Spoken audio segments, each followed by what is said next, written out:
We the best.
Shoot, mate. What do you want to do tonight?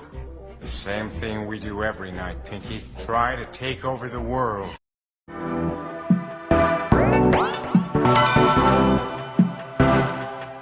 You might think that getting into the IT field is impossible without a computer science degree, but Tech Coach Ralph is here to prove you wrong. Get ready for some jaw-dropping revelations on how to break into this lucrative industry. Listen up, tech enthusiasts! Are you ready to break through into the IT field, but feel like you need a computer science degree to make it happen? Think again! Tech Coach Ralph has some exclusive, mind-blowing secrets to share with you. Get ready to be blown away by his jaw-dropping revelations on how to break into the tech industry without a computer science degree. So get your notepad ready, because Tech Coach Ralph is going to change your life forever. Buckle up, because you're about to embark on a journey to success in the IT field.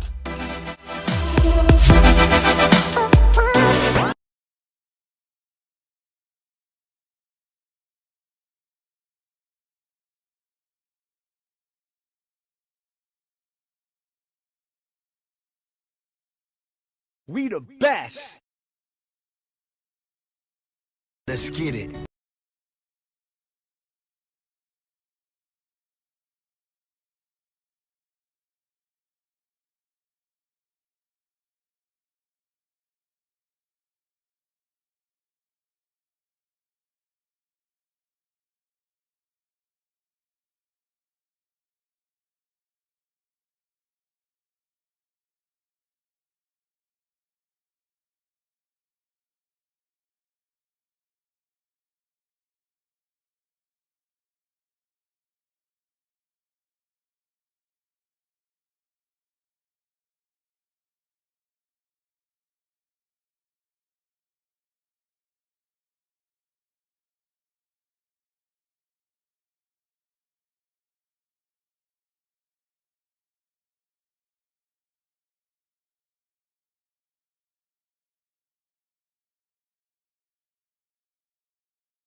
Welcome back, welcome back, welcome back. It is me, Tech Coach Ralph. So, tonight, we are going to continue on our way through finishing up the Citronella Python package that we've been going over with the page object model. Did some investigation over the past week, found some cool things. Not sure if the author of the package will be around, but you can always watch it on playback and reach out to me to give any feedback. But found a pretty interesting way to implement it. Not sure if it's necessarily the right way, but it works. And I will be showing you guys what I did. But before we get into that, we have our housekeeping, of course. So what I'm going to do, let me get my screen situated. I'm going to go here, go here. All right. So what we are going to do first is thank our latest subscribers. So first and foremost, we have, and there's more, but these are the ones that I can see. So we have Evolved CA.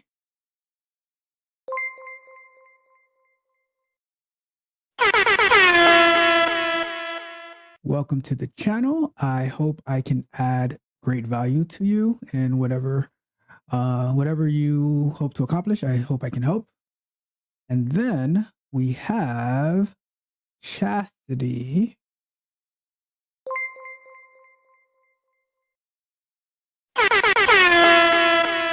Welcome as well. And I hope whatever you hope to accomplish as well, I can add great value to your life. So yeah.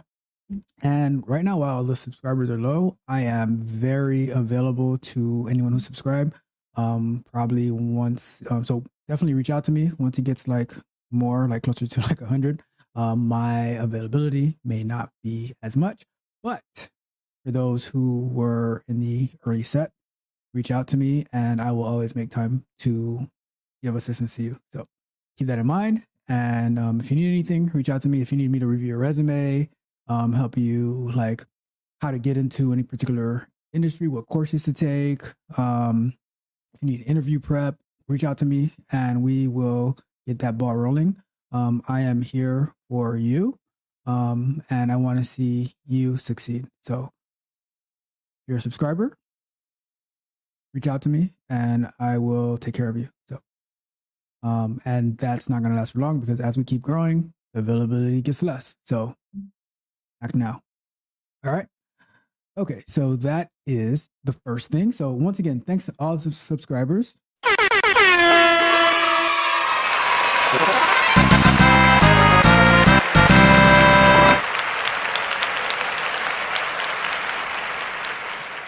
We are growing rapidly and I am having tons of fun talking to you guys, helping you guys, being part of different discussions. It is a wonderful time and I am loving it. All right, now we move on to our schedule. So this is our live show schedule. Sunday afternoons, Software Explorations. This Sunday, we're going to be continuing with Report Portal, tracking QA metrics, very important. If you are in QA, you definitely need to have a way to track your metrics. So Report Portal is a great tool amongst other tools, but Report Portal is a great tool. If you watch the overview, if you're not sure what that is, and then watch the live stream from this past Sunday to see how we got it started. Tuesday nights, my favorite night, is our Q&A sessions where I answer different questions sourced from around the internet, people asking about tech careers, about career stuff, just different questions that we source and we answer, as well as if there's anybody in the live chat who has questions, they get first priority. So if you have any questions for a 15-year QA veteran, reach out to me. And I've been in IT for like the past 20 years, so definitely reach out to me. And Thursday nights, which is tonight, we also have Software Explorations. These Thursday nights are more closely focused on code. And while the Sunday ones are mostly focused on like infrastructure, but you know, that can vary. Next Thursday, what I plan to do is I saw like browsing different forums, I saw a link for, I think it's called let me see what the name is. It is called Code.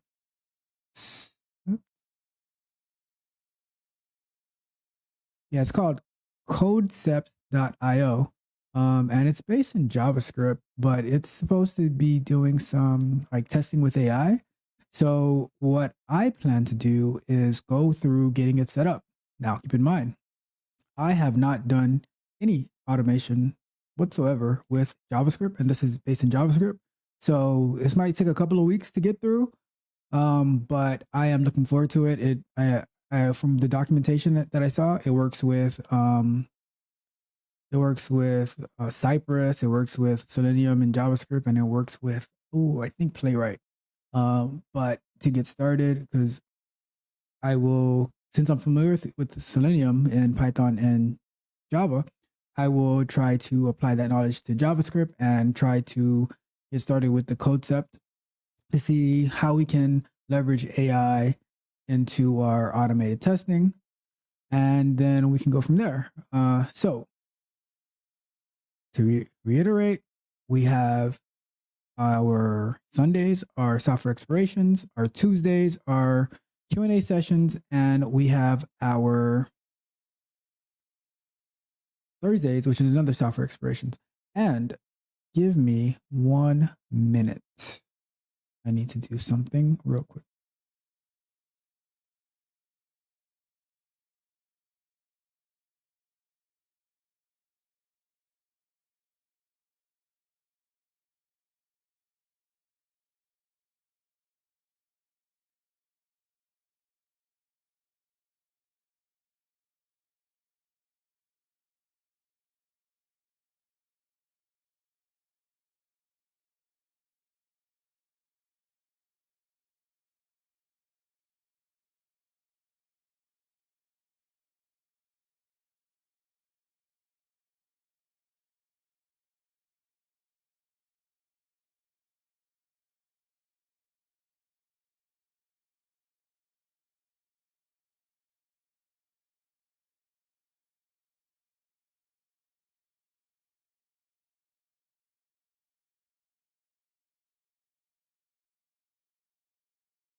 All right, I'm back.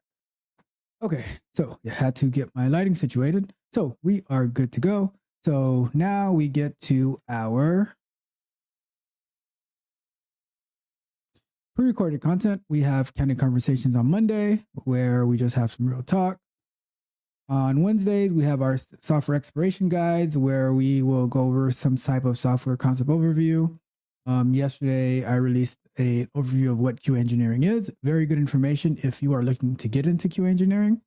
And even if you are like looking to get into something other, like maybe software engineering, you still need to know what the QA engineer does and how you can work together. So I think it's still a very good guide for you to, a good walkthrough for you to get familiar with. So definitely check that out. And then on Fridays, we have the Bug Bite, where we just review different software related bugs that came back and hurt companies, and why we have to be very vigilant to prevent that. So that's Monday, Candid Conversation. Wednesday, Software Exploration Guides. Fridays, the Bug Bite. And then throughout the week, we have different clips that are being released. So look out for that. I'm planning on releasing an additional type of clip in the near future, from when we explore our jobs, when we do like job searches and job, like analyzing the job description and things like that. So look out for that as well. And so that is our live show schedule. And if you have not yet, please like the video, share the video. If you're new here, subscribe to the channel, as I keep providing you with amazing content that will help guide you through your IT career, your software, your career in the software industry. All right. So please like the video, share the video, subscribe to the channel, and click the notification bell so you can be notified of all the content that is dropping that is here to make you better. All right. All right. So our implementation schedule is going to be 20 minutes on, 5-minute breaks where we read the chat if there's anything in the chat. If not, we're going to go to LinkedIn and review job postings. Tonight, I want to review like web developer slash full stack development jobs to see like what those requirements are, what the pay range is, how many years of experience, all that stuff. Like the stuff that we did for like QA and for like last time we were looking at manual QA and see how that industry is. So that's what we're going to be doing tonight. But before I do that, we're going to have a little bit of a conversation. But before I do that, I need some energy. So Please offer me your energy. I ask of you, please. we have the boss here, our Viking Cup. Give us strength tonight.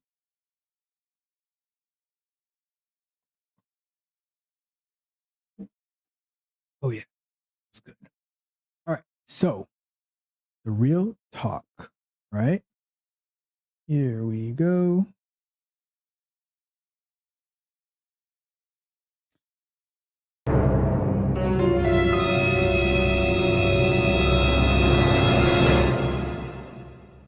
So what I want to talk to you guys about before we get started in our coding session is I want everyone who watches this video to be in charge of their own career and their own lives. You should not let anyone else dictate the moves that you do. You shouldn't put your life in danger for a particular company. You are the boss. So, and what do I mean by that, right? By you being the boss. Like Jay-Z said, I'm a businessman, right? You have to see yourself as a business and you need to make yourself marketable and valuable so that you are not subjected to any, to everything that someone says, right? So you don't feel that you have no other choices, you have no other options, that you're trapped where you are. And why am I saying this? Because, so I'll put it like this. I was having a conversation with somebody who was close to me, and some of their conditions, like the commute and stuff like that, is very, like, it's bad, right? So I asked them, like, okay, so if you're not accommodated, like, what are you going to do?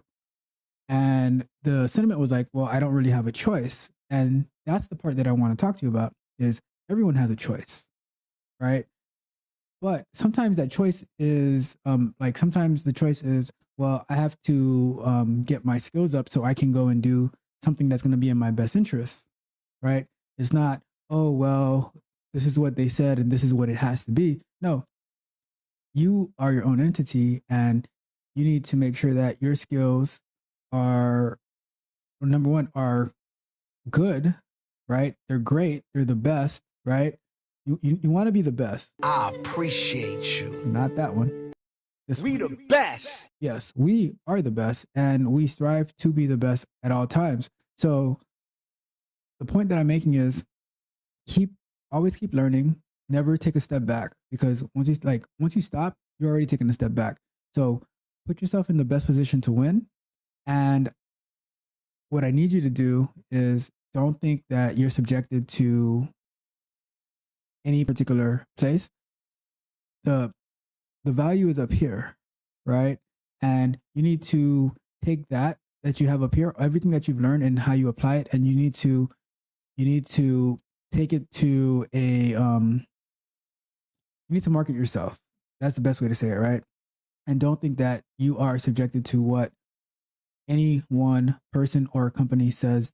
That, like, let's say you made a decision and you didn't know all the details, and now it's like kind of coming back to bite you. Okay, that happens to everybody. But now, what are you going to do about that? Is it like, okay, well, I'm just subjected to this? I don't think so, right? In my past, when things didn't like, when I had a certain expectation and those expectations weren't being met, right? I had to do what I had to do.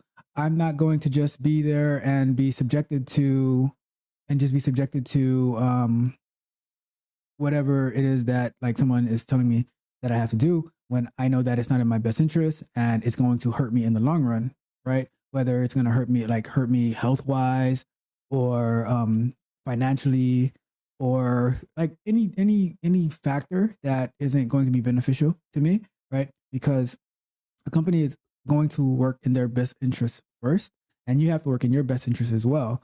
So you need to protect yourself the same way that the company protects themselves. And if you can't be met in the middle, then you need to make decisions, but don't think that you have no choice, that you have no decision. Everyone has a choice. Now, if you do not work on yourself, you might not have the best choice, but that is also on you to do what you need to do to get to where you want to be.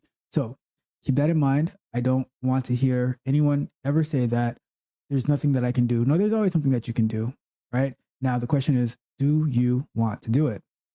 That, my friend, is entirely up to you. All right. So, that being said, we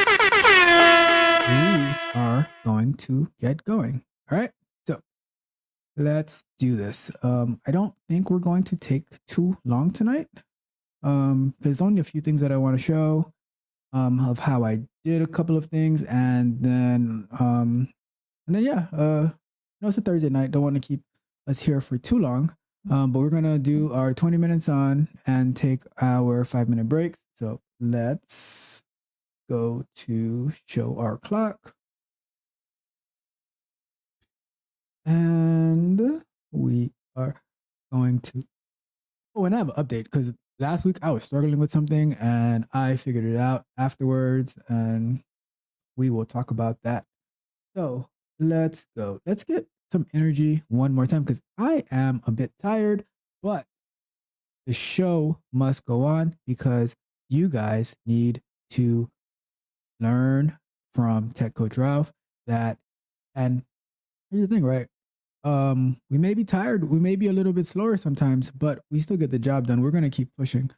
I'll tell you this, Monday night, I was exhausted and I had to go to jiu-jitsu and I had to fight a bunch of monsters and I just felt broken afterwards, but I didn't stay home. I didn't say, oh, I'm not going to do it. No, we work, and we push ourselves to the limit every single day, whether we're tired, whether we're energized. There is no other option, right? Plan B is to complete plan A, right? So that's what we live by. We work. All right. So that being said, let's get a little bit more energy. Please offer me your energy. I ask of you, please. All right. Let me get my browser up. Where is my browser? I don't know. This one. All right. Okay. So I want the Citronella browser. I want my PyCharm.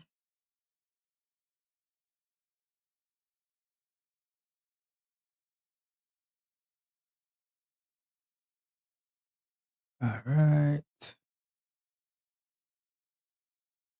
So before I go to the share screen, let me give a quick recap of what we worked on the past 2 weeks, right? And I can start the timer for this. It is good to go. So, all right. So when the timer runs out, we are going to hear. What are we going to hear? We're going to hear this. Lunch break. And when our 5 minutes is up, we're going to hear. Get a move on, back to work, chop, chop, let's go. Come on, get a move on. Back to work, back to work, back to work. All right. So what we've been doing in the past week. So this is the inception of this project, right? I did a live stream about getting it was like side-by-side comparison of JavaScript, or not Java. Oh my God. You know what?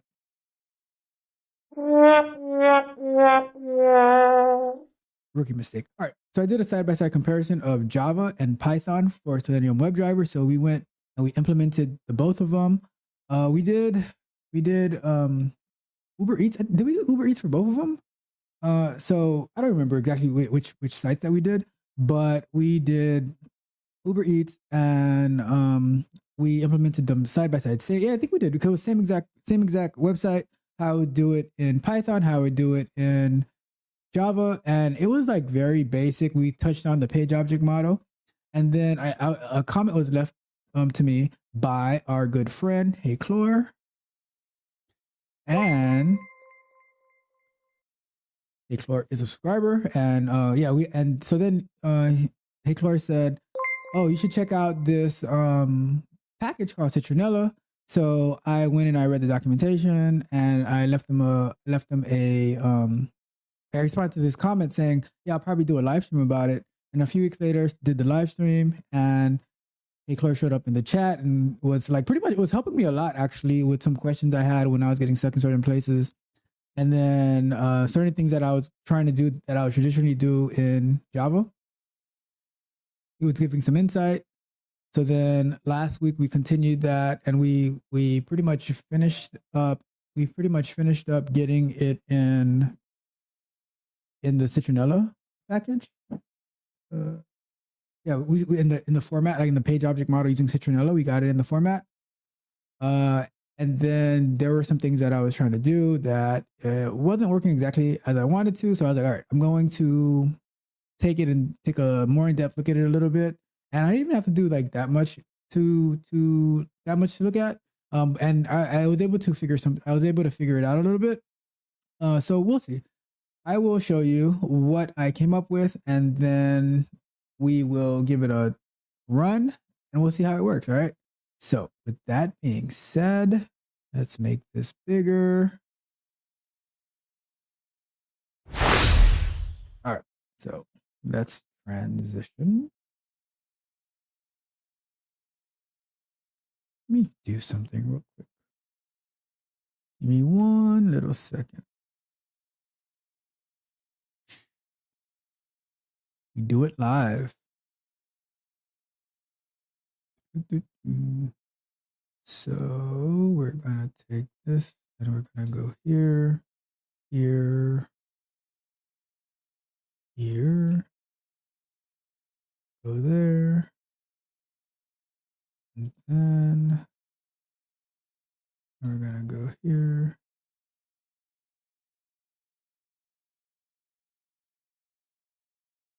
And then we do that. And then we do that. Take that one, do that. Almost done.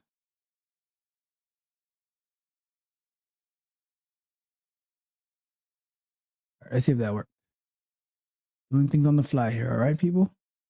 Bear with me, bear with me.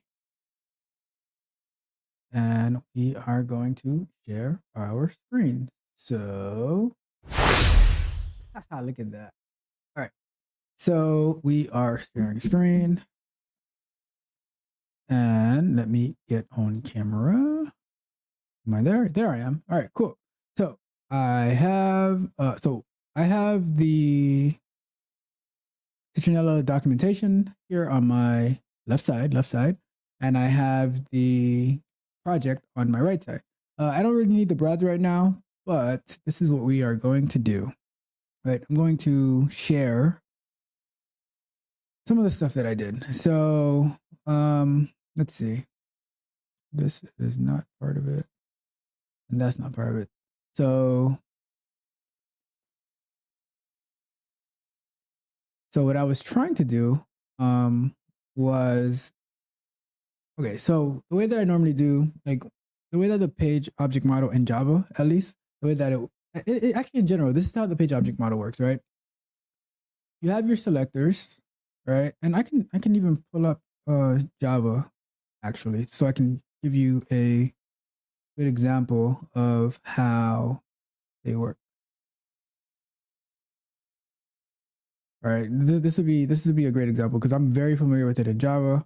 I'm still finding, like, I'm still looking for the best way or better way to do it in Python, but I do want to show you how it would look, right? So we have,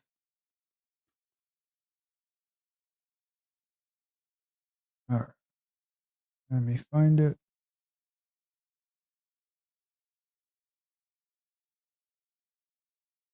Okay, so here, right? So this is IntelliJ. That's what I use when I am programming in Java. And this entire page isn't in the page object model, but I'll show you the parts that are in the page object model. And I'll break it down this way, right? So home right here is in the page object, it's using the page object model, right? So we're creating an instance of the home class, right? And we're assigning it to home. So let's open up home to see what's inside of it. Inside of home, it starts off with, let me scroll to the top. So it starts off with this is called a constructor, okay? Starts off with the constructor. Let me indent this. It starts off with the constructor, right? And it's saying to initiate the page factory. But this part right here is using the page. This is part of the page object model because it has the selectors, like what Selenium WebDriver uses to find the elements on the website. It has those selectors. This one is using XPath. This one is using the ID. This is XPath because we had because the Uber Eats website wasn't like the most web friendly, but anyways, so then so you have your selectors here, right? And then here we set, in Java you would set getters because you want to keep all your elements private. But then after you have that, now we have the methods that we can actually interact, right? So that way we have a method here that says click accept cookie, and we say now you get the accept cookie, right? Which is getting the web element for accept cookie, and now we are clicking on it, okay? And then same thing here, we say enter delivery address. So we're gonna pass a parameter for the delivery address. So like whatever your address is, 123 Elm Street, right? And we're getting that delivery address input field that we specified in the top, and we're sending keys. And then we're going to click the find food button, and then now we have a method that combines these two. Says search for restaurant, right? So it's going to enter the delivery address. It's calling the delivery address method, which passes the delivery address that we specify. And then we are waiting 3 seconds, which this is not the right way to do it, but just in the interest of the purpose that we're doing this, that's why I use this. And then we click the find food button. So it does this here, and it does this here, right? So this is all inside the home page object, right? And now in the actual test, we're creating an instance of home, which is here. And then we say, when you open up the home page, click the accept cookie button, right?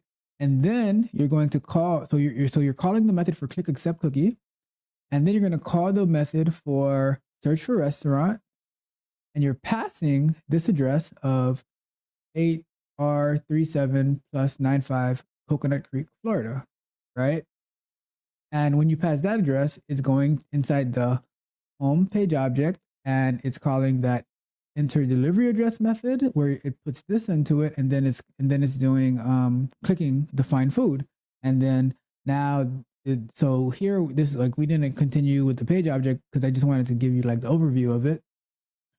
So once you get here, oh, why is my timer wasn't here? Okay, so once it gets here, right, like we would create like a results page object, and then this would be in there and all that good stuff, right? but that's how the page object model looks in Java. All right. So that is so that's what I want to show you about the page object model, and I can get rid of this now.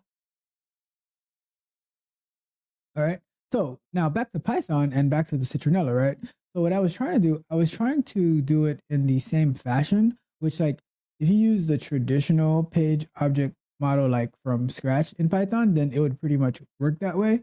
But when I was trying to do it on the call maybe 2 weeks ago, or on the stream 2 weeks ago, Hickler said that it doesn't necessarily work that way because of because the way that it was built, it's the way the intention was that the page, that the elements were that's the page object, and then methods would either be in the actual test, or you can create a fixture for it where it's there. So I understood what he was saying, but I was curious to see if I could find a way to still get it in here, which I did, and that's what we're going to be talking about today, like how I did it, right? So let's do that, right? So what I'm going to do on my, let me zoom in on these. Oops, that's not what I had to do. Why is my Zoom not working? Okay. All right. So let's put it like that. So I'm going to go to the top where I have, and I'll address like the things that I ran into, so you can get a better understanding of what I was trying to do, right? So the way that I had it in Java, where I have like home page, like home equals, and then home to have that instance of the home, right? That's what I was trying to do with the Citronella package. But there's like two ways to do it, right? So I'll pull up the documentation to see the two ways, right?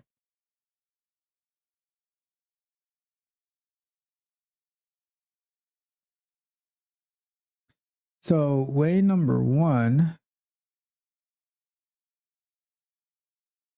is, let me see if I can find a direct scroll to it.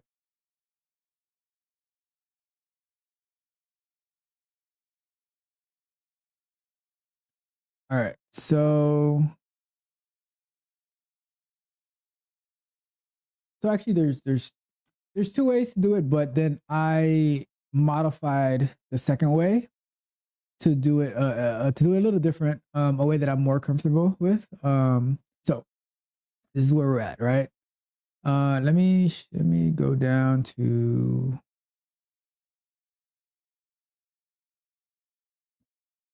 all right, so that's the page object. Okay, so here's the first way, right? You create your driver, you create your web equals web page, right? And you're passing the driver to web page. And now when you're navigating web.driver.get, okay, so now you say web.page equals home page. So web.page is like what this equals to. Web.page is whatever is inside of here, right? And then after you do whatever you need to do on web.page, so auth button click, right? Now you're setting the web.page to equal login page, right? So now if you had to go back to the home page, you would have to do web.page equals home page again. And for me personally, like who's been doing automation for the past 12 years and using Selenium WebDriver for the past 9 to 10 years, with Java, like this way, I didn't like it because I don't like, I'm not a fan of overriding variables. So if I set web.page here as home page, I don't want to then come down here and say web.page equals login page, because it gets confusing. It's not in, to me, that's not very organized, right? Because I want to be able to see that that this right here is directly for the home page. I don't want to look at the line above it to see what page that I'm working on. I should just be able to look directly here and say home, like home or homepage or whatever you call it, right? And that's doing the auth button. And then here I should just be able to see that login page, right, is doing email input. Login page is doing password input send keys. Login page is doing login button and is clicking it, right? So as I kept looking, so there is the option, the way that's called lazy loading approach. It says this method is slightly more complex but offers the benefit of lazy loading. See content page example or this page object example, right? So the content page is closer to the way that I would like to do it, and we'll see why, right? We have so class content page and it says so define the function for homepage and you're returning homepage. Define the function for login page and you're returning login page, right? And then we have the class for the homepage where it's the same code as above, right? Same code as above, but you're saying that the class of content page is defining all of these pages, right? And so then when you get down here, you say web.page equals content page. And now you can still, you can do web.page and now you have home page, you have login page, login page, login page. So it's a little cleaner. It's a little more organized, right? Personally, if I could avoid having web.page on every single line, that's the route that I would go for, right? Because I don't like repetitive code. I don't like, because like, let's say you have a long test. Now you have web.page, web.page, web.page, web.page. I would look for a way to not have to do that, to optimize that. So that's what I was investigating. That's what I was trying out to see if I could use the Citronella Page Object Model Python package to get it closer to like the way that I would feel comfortable using. Because then if I could get it more to like to my way of coding, to my standard, then I would like, okay, maybe I can this would be a good viable option for me to use in my Python automation, right? And then like, especially if you're working for a company, you can't just like, you're working within frameworks, so you can't just like say, oh, I'm going to use this here, and now if it's like not working to the way that the standards that you've set, then like, you can't use it. So that's what I was investigating. How could I modify this a bit to get it more to the ways that I'm accustomed to do it, and to get it to be inside of the same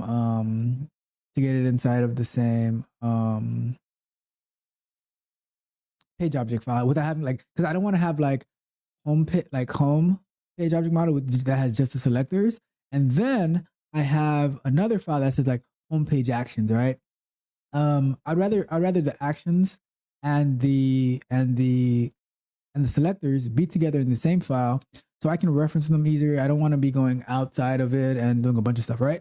So that was my goal. Like once I got off the stream last Thursday night, I wanted to say, okay, how can I get this to work in a way that is more to the way that I like to code? And I'm going to show you what I came up with, and then we can go from there, right? So I already got most of the work done, and then what we can do is, so I can explain it, and then we can finish it up, and we can put a nice little bow tie on the Citronella package. But I'll say this for now, right? I think the Citronella package is amazing, and the work that Heclor did on it is amazing. Lunch break! Lunch break! Okay. So yeah, so what I was saying, I think it's amazing. I think anybody who is able to create software, and don't get it twisted, this is software, all right? I think anybody who can create software, put it out there, and then have someone like me come in and implement it, right? And we didn't have that much trouble implementing it. The documentation was pretty straightforward. There were some things I wasn't sure about, and that's how it is with, like, I would have figured it out But Hey Chlor was kind enough to join us on the stream and to assist us. So yeah, like I think and this is pretty much like whenever I find a new package of something I want to implement, it's pretty much what you saw happening on the stream is what would normally happen, except that I normally don't have the developer of that package to help me out. So that was very appreciative. And like I said, I think this is an amazing package, and I would recommend everyone to give it a try, because the page object model in automation is a must. If you don't use the page object model, you're not a QA engineer. All right. So let's go to our break, and then when we come back, we will start looking at the code, and we will start implementing. All right. So let's go back. All right. So let's see if we have anybody in the chat, and I don't think so. So we are good to go. Let me see.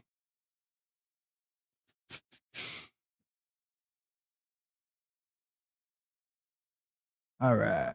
So nobody here. Let me set the timer for 5 minutes.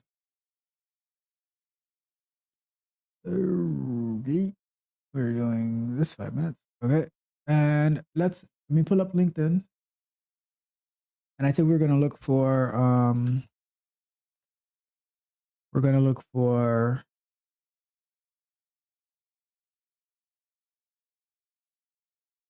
web development and full stack job. Let me do the job search.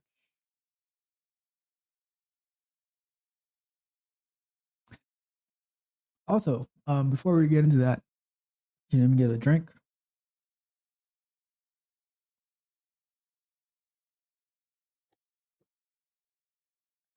Awesome. Yeah. Before we get into that, one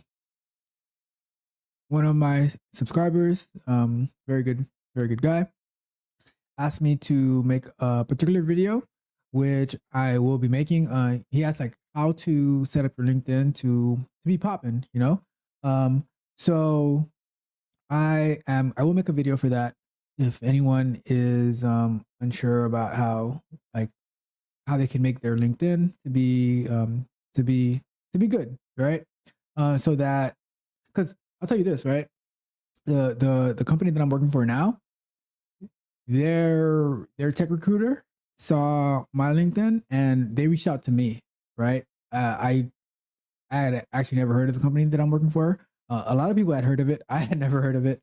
But they reached out to me, and we went and based off like my LinkedIn information, and we connected, and like it's been a great time ever since. So LinkedIn is very important. All right.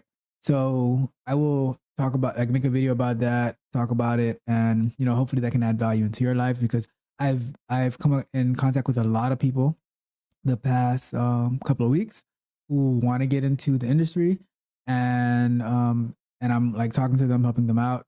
But along with your resume, your LinkedIn is also very important. Okay, so let's look for some jobs. Let's see. I'm going to look for full stack engineer. All right, let me put this over here. Move this a little bit.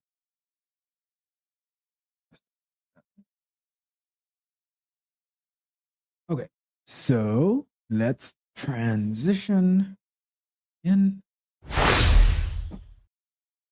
All right, so we have this one. Let's see what Hilton Software has. I actually have some very good friends who work at Hilton Software. Let's see. Full-time, no contract position at our Coral Springs, Florida office. It is not a remote position. Candidate must be eligible to work in the U.S. without sponsorship. So let's see what type of software, because we know they're going to be developing, debugging, test software, of course. But what I am curious to see is what language they would be using. So skills and experience. Computer science, computer engineering are related. 2 years minimum experience as a software engineer. Experience implementing multi-threading and optimized systems. Okay. Let's see. Proficient with developer tools. Okay.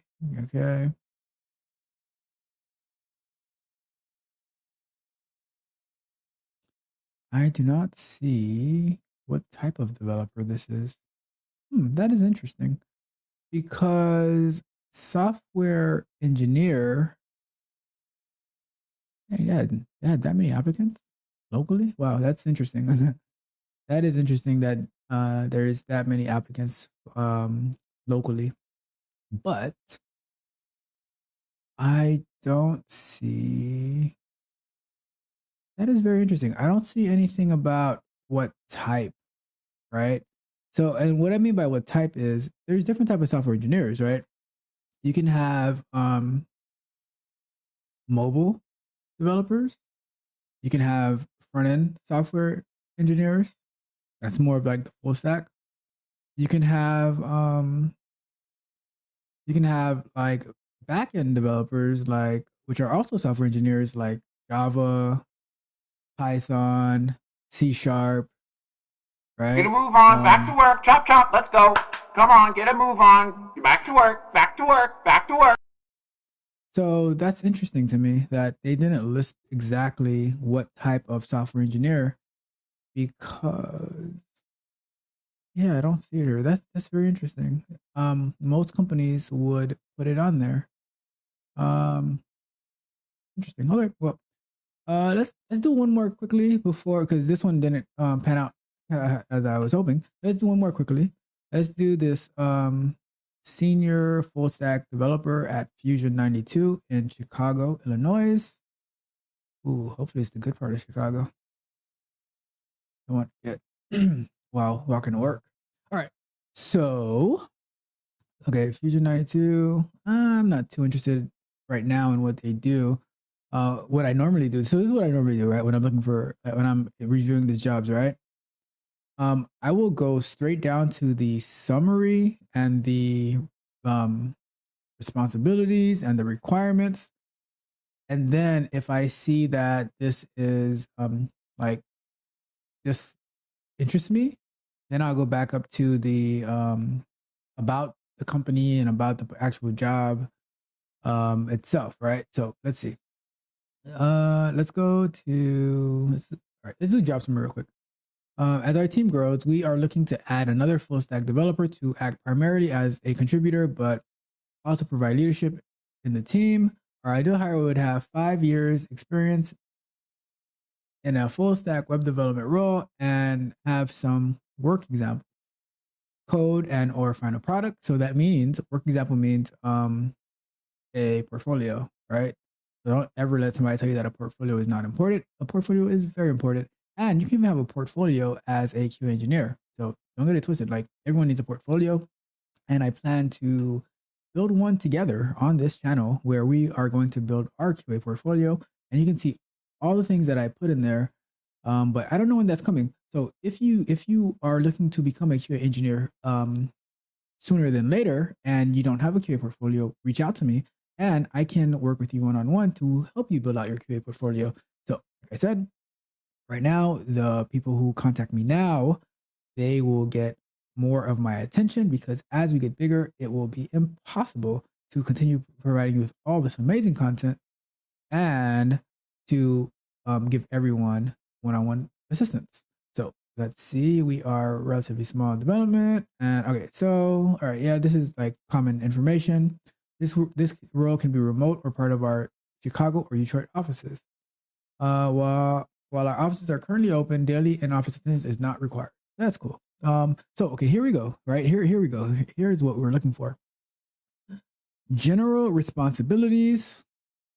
Expert coder in C# and .NET. So this is a .NET job, a C# job, not a Python, not a Java shop, right? It's a C#. So they're probably using Microsoft infrastructure like Azure as opposed to AWS most likely. But we're gonna see. So hands-on, and you see, like just by seeing this right here, I can already start to predict what their software stack is. Because as soon as they see C#, I'm like, oh, okay, they're most likely using Azure because Azure is by Microsoft, and to me, it would just be C# is like a Microsoft language. So, and .NET is a Microsoft language, so it would just like fit in a lot more, right? So hands-on experience with contemporary front-end web development, so HTML5, CSS3, SASS, LESS, jQuery, Vue, Node.js, and Ajax.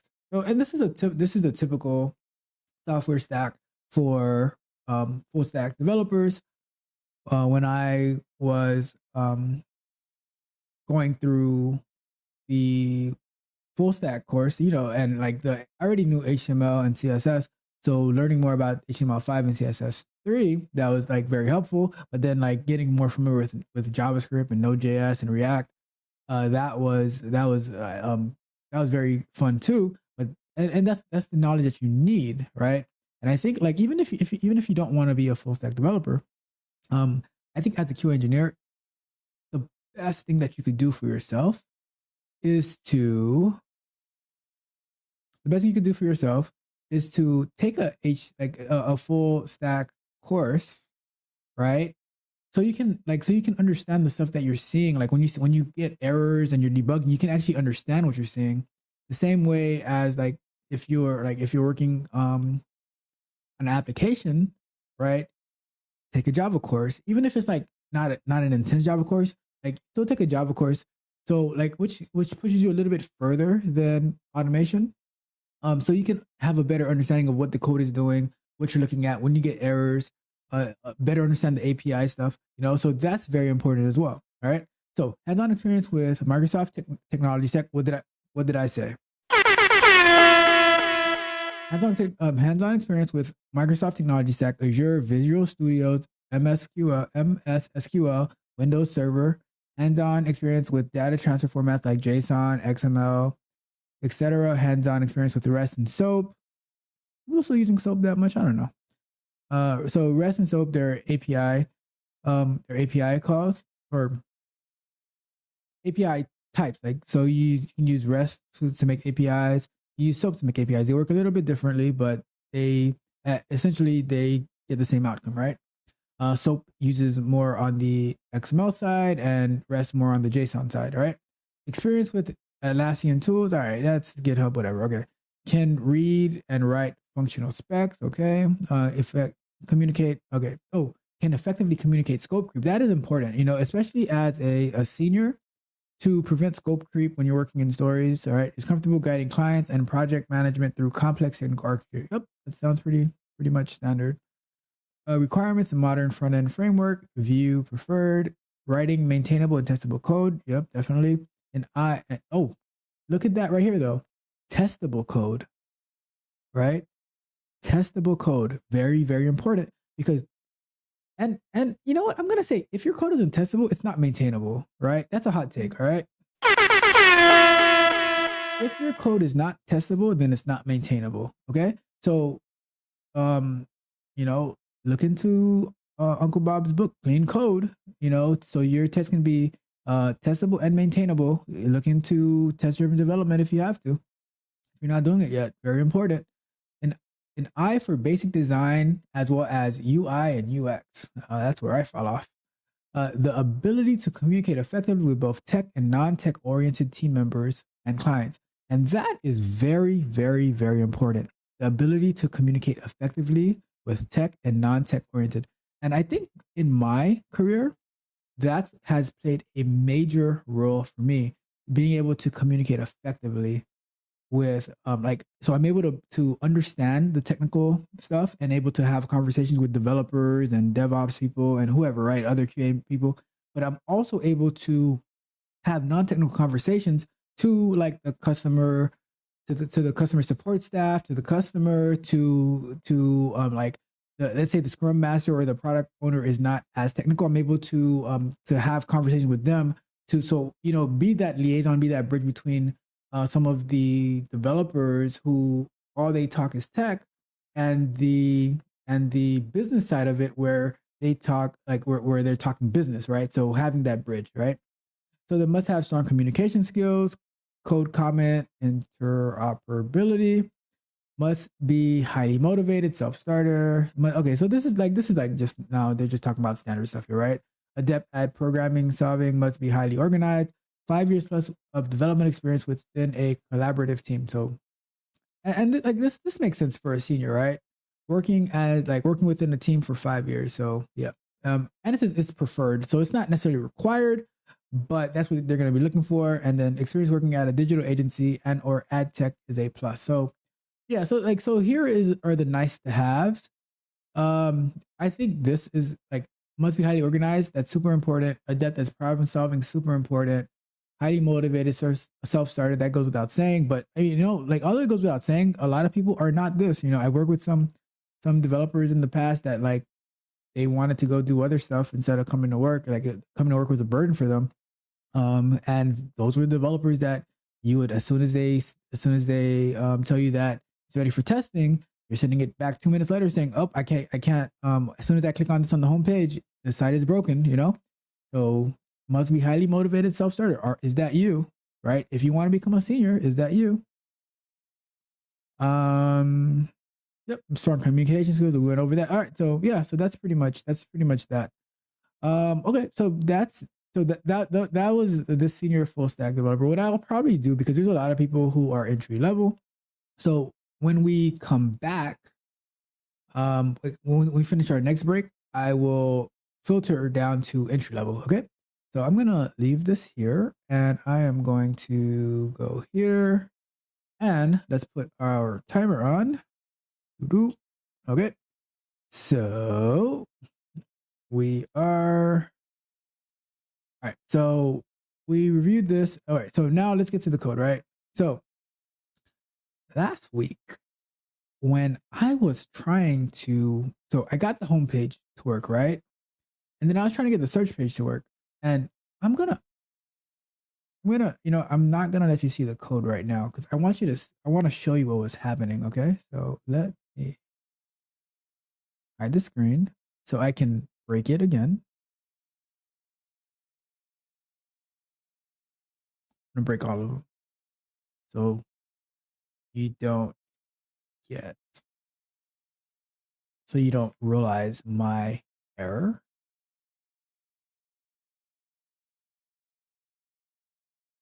Okay.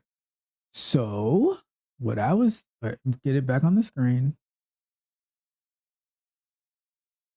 All right. So what I'm going to do, I am going to try to run this. Okay. So, okay. Is there anything? All right. So we are going to run it.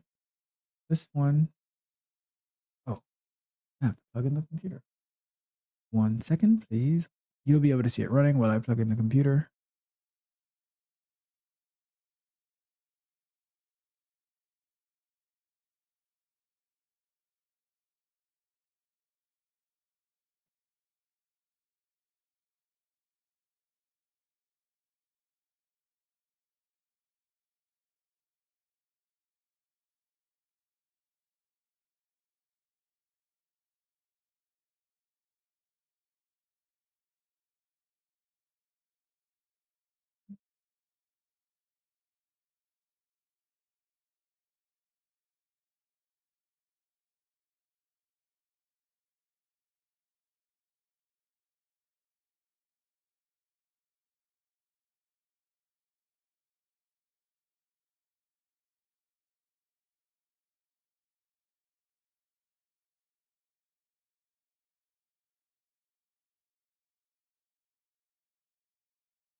All right. So this is what I was getting last week, right? And I'm like, why am I getting this, right? It made absolutely no sense to me because I'm like, I have the code exactly like it's in the documentation, right? So I'm looking at the documentation and it says, so you have content page. So I'm like, all right, content page. Let me make this small so you can see it side by side, right?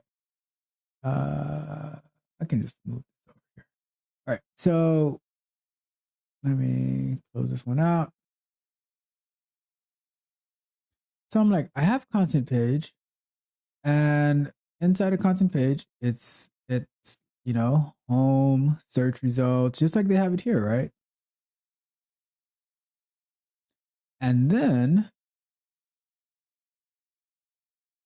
and also, and the way that I did it as well, instead of in this documentation where I have everything in the same class, I have the content page in its own class, and it's pulling in the home, the search results, etc. Right? But I keep getting this error, no module named search results. I'm like, what in the world? Like, why isn't it working? So this is what the reason was, right? Stupid. So I didn't put pages here. So the search results are inside of the pages package, right? So here, it's inside of here. So if I'm importing it, I have to say from pages.search result, not from search result, right?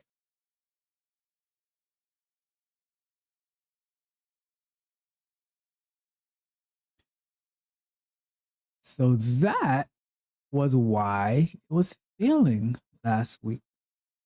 And I was like, why isn't this working? I was like, I got frustrated. I'm like, all right, you know what? We're going to pick this up again another day. And now everything imports as expected. So now if I go and I run this again,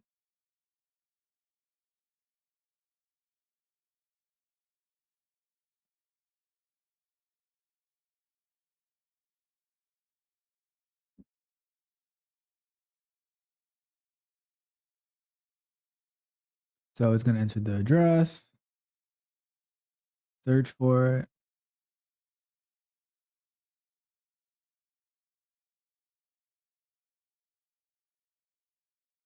And it's keep going.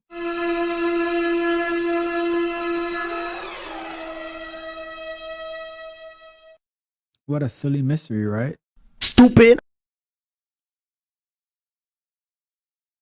And it goes through the rest of the, it goes through as expected, right? So now the next thing is, and I do plan to fix like the error selecting the attribute so it can actually go through the, so we can get a passing test. But so now what I was saying as well is I wanted to get it to more of how I like to code. And this is how I did it, right? I said, all right, so same as we have here, web page equals content page, right? And I say home page equals web.page.home. Okay. So now everything that is inside of the home, in the home page object, I'm assigning it to home, right? So now if I do home, or assign it to home underscore page, if I do home underscore page dot, see.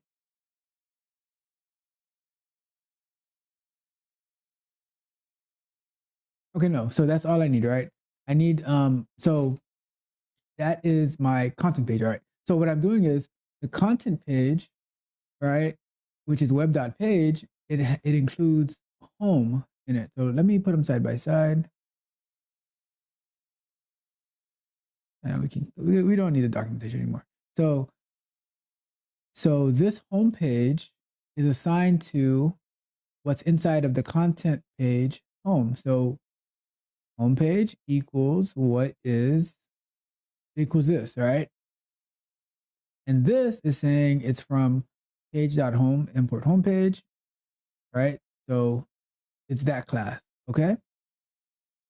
And then I do the same thing for the search results, right? So search results equals web.page.search results, okay? So then I'm going to do the same thing for our restaurant details.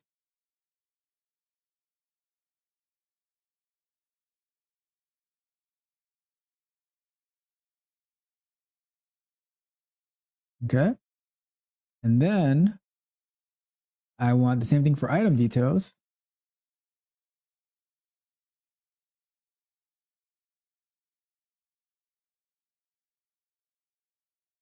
And then I think we have navigation at the end. Yep. So now,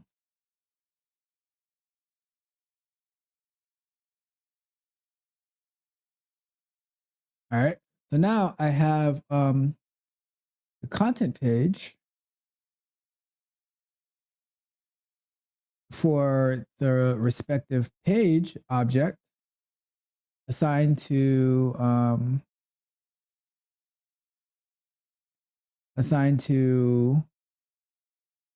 that, right? So I'll just add page to the end of these. I probably don't need it, but I'll add page, you know?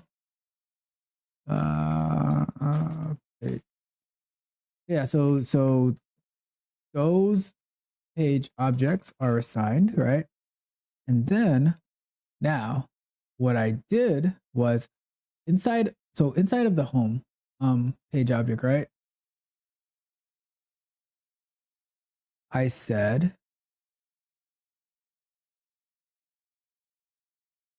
so I'm calling home. So I'm importing home, right? I'm calling home. And I'm saying call the method of search for address. So we can take, where can I put this? Go here. And now let's leave it here. Okay, let's leave it here. Okay. So let me see. So we have, so let's look at home, right? We have the search for address method, right? Because I don't want to have to do, this is what I don't want to have to do, right? I don't want to have to do, I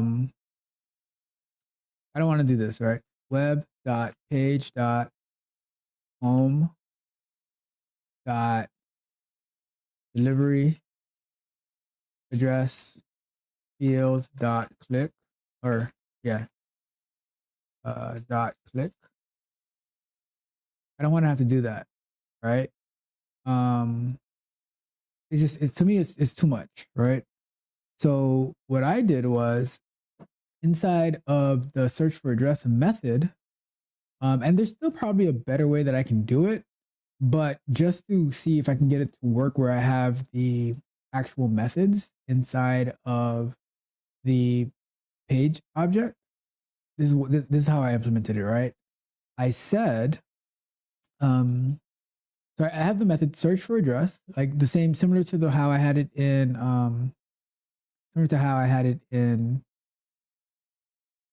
Python or in Java, right? And I say, so content page, right,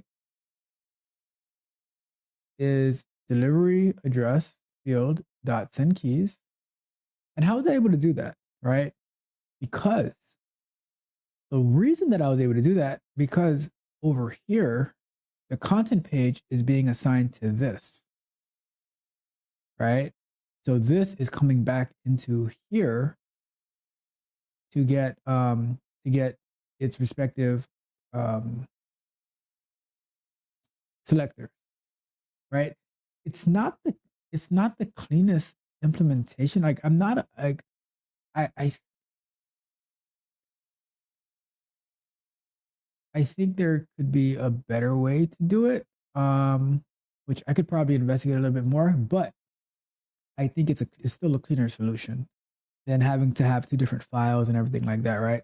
So what I'm saying is search for address, and I'm going to pass in the content page that I'm defining the content page over here inside of the actual test, right? So like homepage is the content page for home, search results page is the content page for search results, etc., right? So what I'm doing is I say home.search for address, and I pass the content page of the home page, and then I pass an address. Take this one. Take that one. Right? I pass this address.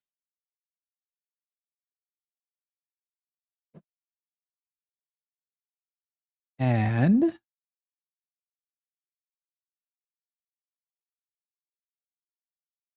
I pass this address for search for address. And what that's going to do, it's going to enter the delivery address that we have specified here. enter the delivery address that we're passing in, 5401 West Copans Road, right? And then it's going to do the content page is going arrow button to search address, and then it's going to click that. So it's using these methods right here, right? So all we need is home.search for address, pass in the home page, content page, we specify here, and the address. So now, if we, let's say we get rid of this over here, let's start cleaning up our code, right? So, and let's comment our code. So let's say this is the content page.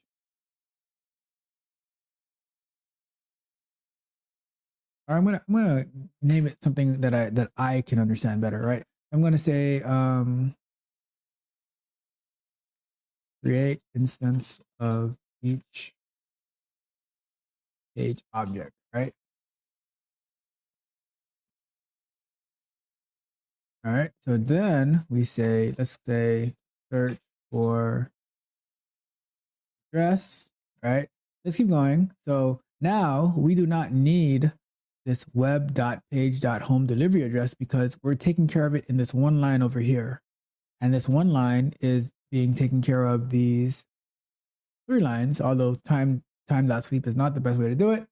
But for the purpose of this, we are going to leave it as that, right? So we have time.sleep. So now let's get rid of this. So this one line over here replace these 3 lines of code, right? And that's what we're looking for. Like when you're writing your code, you want it to be easily understandable. Like the actual tests themselves, right? I mean, all your code should be easily understandable, but the actual tests themselves, it should be a straightforward read.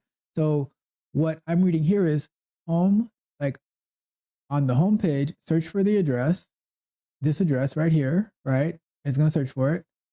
And so now we get here, right, to search results. So we used to have web.page equals search results. So now we're going to do, so inside of, so let's open up search results. We have search results dot filter by fast food category. All right, so we don't need web.page anymore because we're specifying it here, right, via using the lazy loading method. So let's put a space here so we can have that. All right, so we're saying, so filter by fast food category, and we're passing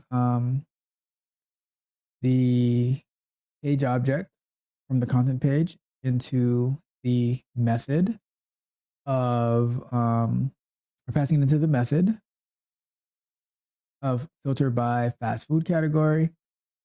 And then we are saying, choose the first restaurant in the results. So for search results, choose the first restaurant, and we're passing it here as well. So, all right, so we're passing our page object as well. And now we don't need fast food in filter.click because, so that's this one. It's already taken care of, that one line. And we can move this comment in between.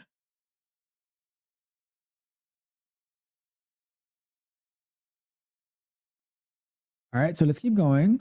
And now web.page. So yeah, so we're taking care of this, right? Let's get rid of that. All right, so now we get here, restaurant.name equals web page. Okay, so did we do anything about that? Let's see.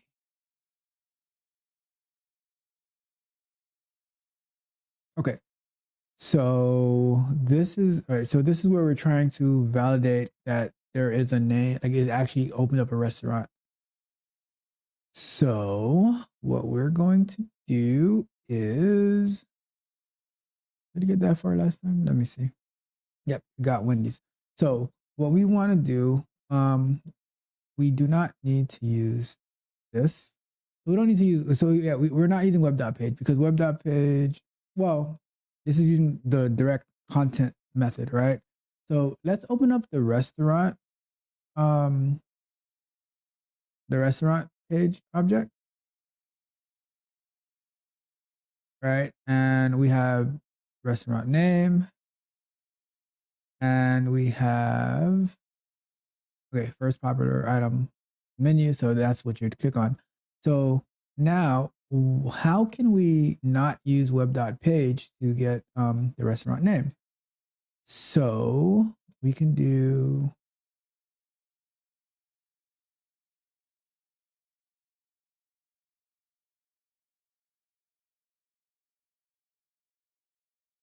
let's see, restaurant details page. We should be able to do restaurants details page. We should be able to do it just like that, actually. Restaurant details page dot restaurant name is equal to restaurant name. And then restaurant name, should be able to just do that, actually. That should work perfectly fine. Let's give it a run to see. Like, if we can get that far, that'll be good. All right, so let's go here and let's give it a run. That'll be a good test. Because if what I'm thinking is correct, then it's gonna assign it without having to do that all that web.page stuff. All right, searching for our location.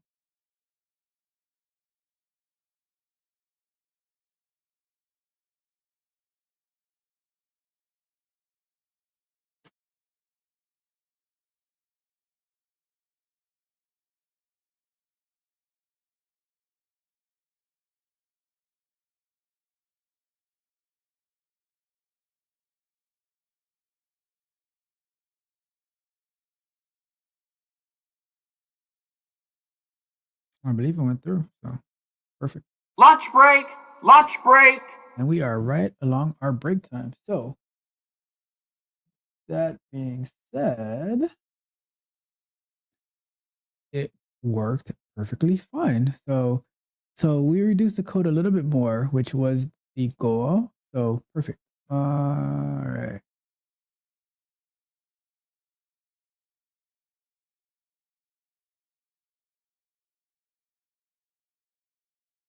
Great.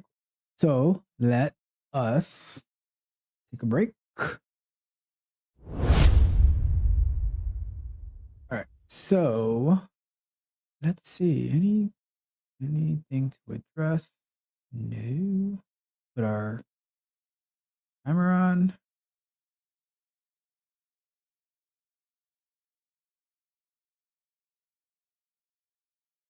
And if you have not done so yet, please like the video, share the video, subscribe to the channel, and hit the notification bell so you can be notified of when we go live and when we release content. We are releasing tons of content because I have 15 to 20 years of knowledge all up here, and it is getting overwhelming, and I just have to, like, it's just coming out, just spitting it out. So hopefully that you find value in some of that content or all of it, or, and if I can just help you out a little bit to in your career, then I know that I am making an impact and I am doing my job. So let me check the chat to see if we are ready to move on. Well, it's Friday. You may have no job. You don't have nothing better to do. So we are going to look for jobs because we do not sit around and do nothing. We get to work. All right. So let me pull up our browser and we are going to look for more work.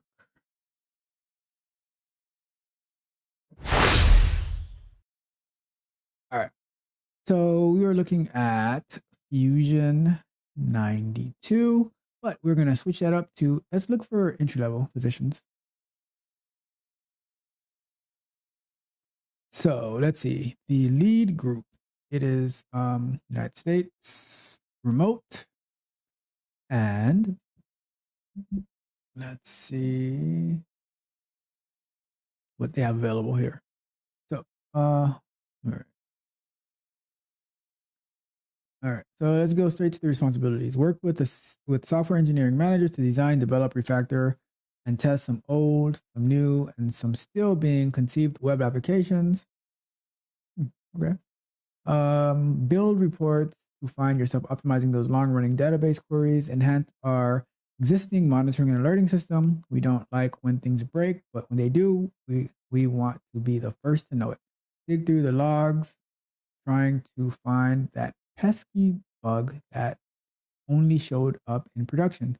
Identify and develop ways to automate your workload so you don't get stuck doing the same thing over and over again. All right. All right. Yeah. All right. Work with product owners to fully vet the requirements. Okay. That's very important right here. Like this should be, I mean, that should be more at the top, right? This is very important. Fully vet the requirements. After all, it all starts with a business idea, but we developers make it happen. Last but not least, maintain documentation for all the awesome work you do day in and day out. Yep, totally. So, oh, look at that.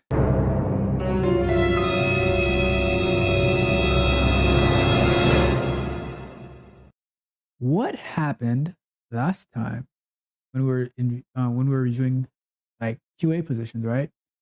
So we filtered for entry level, and this is 5 years of hands-on experience across a wide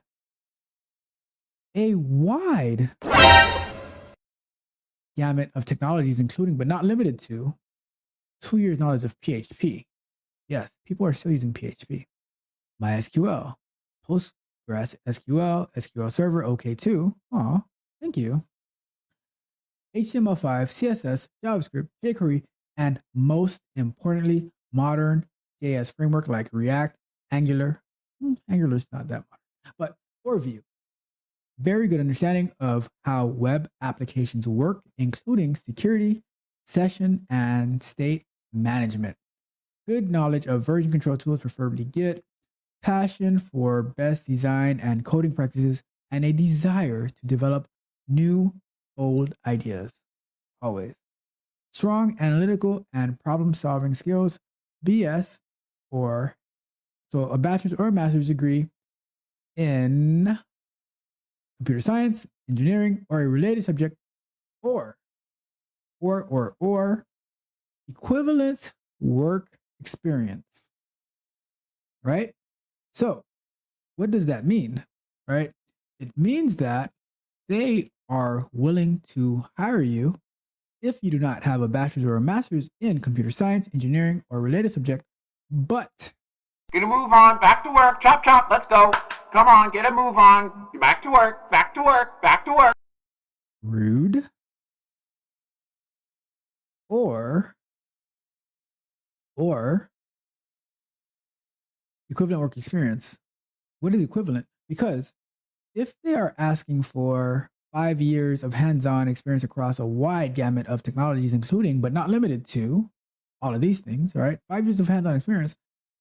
And they also want a BS or a bachelor's or a master's degree in computer science, engineering, or related.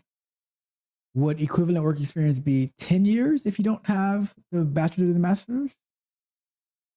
Something to consider, right? Something to consider.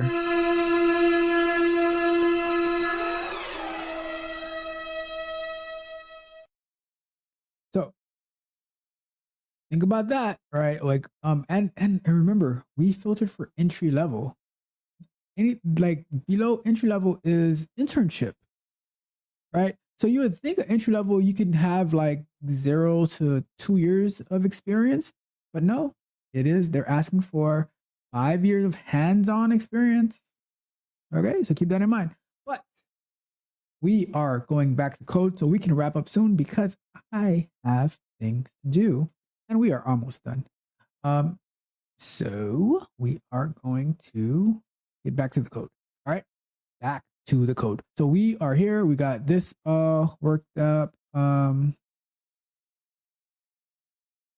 this is fine. Like get element is displayed because yeah, like I will use the get element as well. Like when I'm doing some research, like if I need to get the actual text, right? So this is perfectly fine. All right, so here I'm not gonna worry about it. This is JavaScript code that's being executed.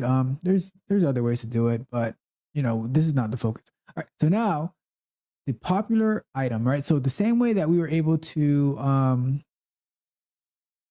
use restaurant details here, we're going to do the same exact thing. Oh, timer. Don't try to pull one over on us here. All right. Oh, before I go on,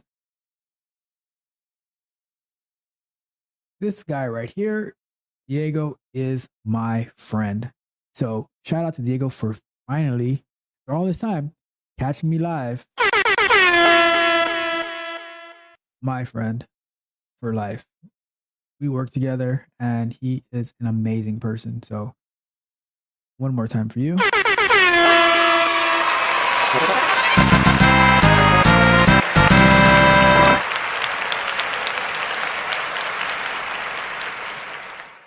All right. Let's see here. All right, let's get back to it.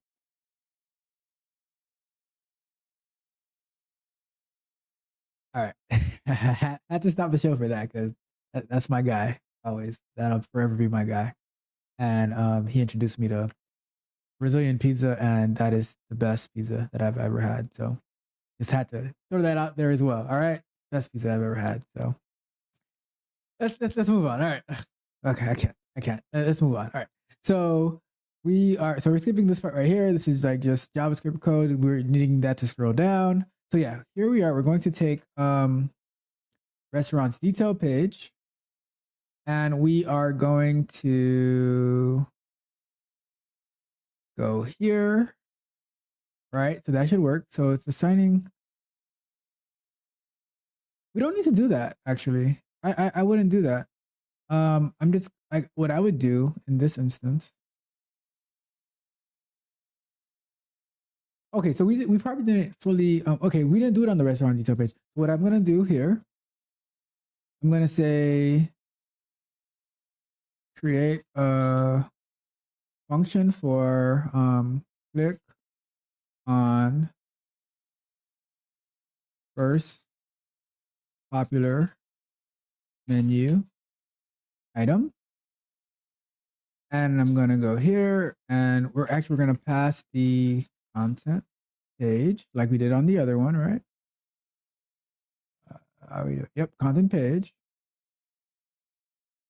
And then we're gonna say here we're going to do calling the first popular menu item. How do we? Let me see how I got it in there. Okay, so we just do content page. Right? Content page dot first popular menu item, and then like that. Is that how we do it in this home page? Like that. With the parentheses. What is this? I don't know. Jesus. Let me close and open it back up. All right. So, okay, I see why that was. All right. So, oh my goodness. Let me close this. All right. So we're gonna say click that. So here, when we get here, we don't need this. We're gonna say, let's get rid of that. Let's do it the right way. Or not necessarily the right way, but let's do it the way that I like to do it. I've been doing it for the past 10 years in Java. So sometimes you just have to bring it over, you know? So we said restaurant.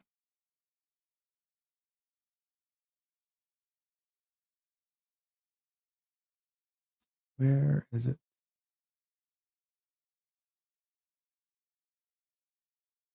We're going to have to import it. Okay, so we're going to say, all right, we're going to say, ooh, that's not what I wanted. Where am I? All right, restaurant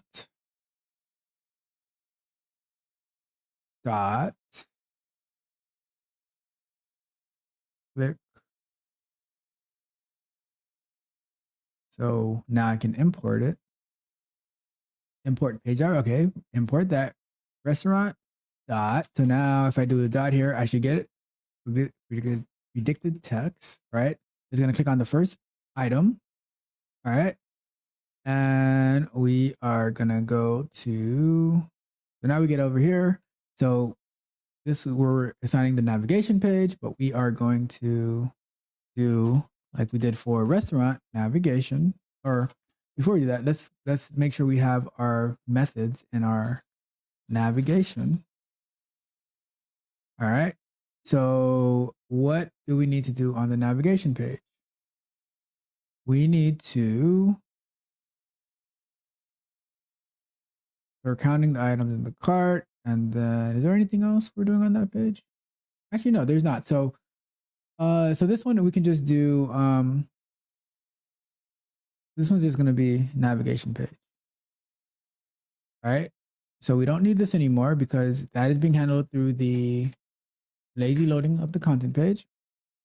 So we're assigning cart count to navigation page dot item count in cart, get the text, get the element of the text, and it should be 0. So cart should be equal to 0. And all right, so if it doesn't equal 0, we have our assertion gives us an error message. Okay. So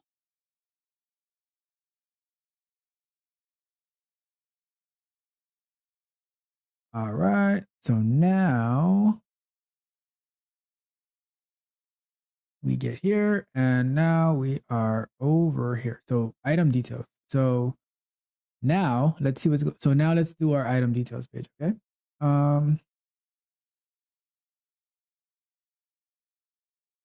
So let me click over here so I can open up on that side, item details. So what we're going to do, we need to do methods to click on this stuff. Okay. So web.page.item details, item options. Okay. So let's do define the function for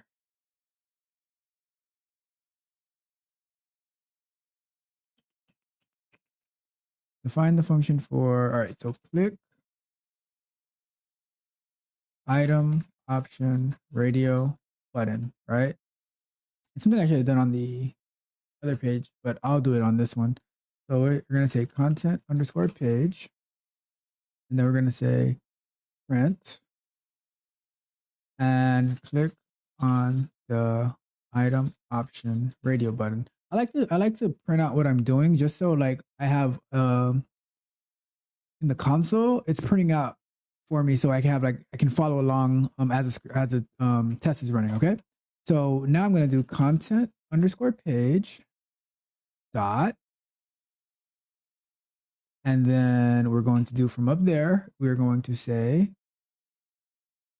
required details radio button dot click. All right. Do I need the parenthesis for that? I don't remember. Let me see. No, I don't. Okay, cool. So, all right. So we're here.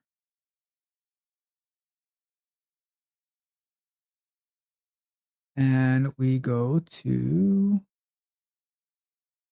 we're going to do that click. All right.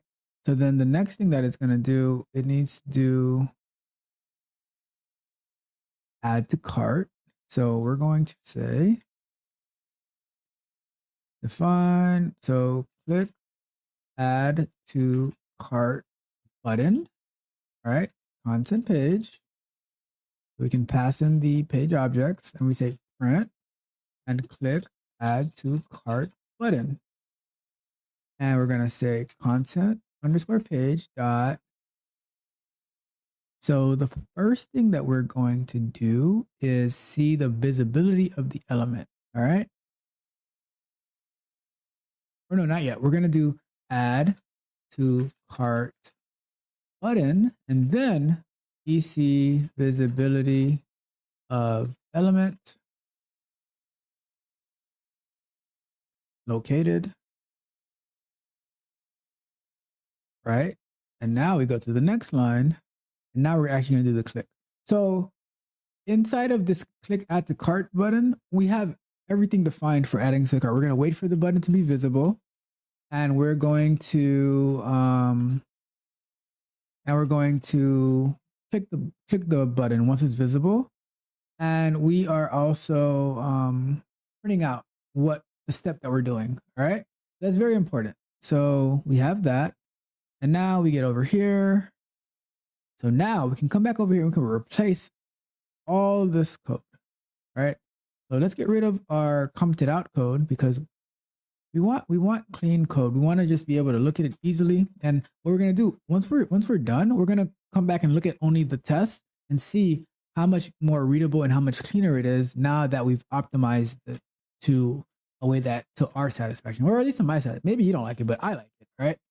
So let's do item details dot, and then this is put into random text just so I can do the import, right?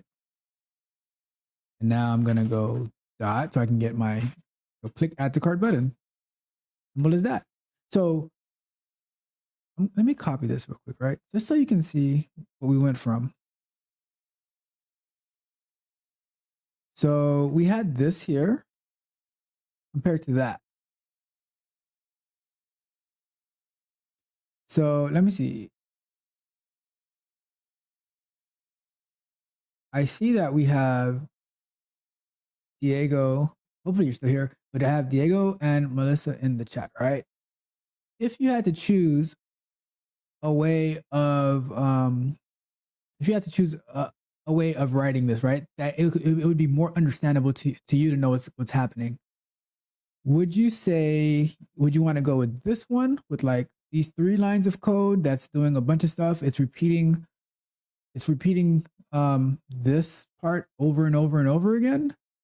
Or would you want to have just this one line that you know that on the item details, it's adding it to the cart, right? And right. So that's what. So that's the thing to consider. All right. So we keep going.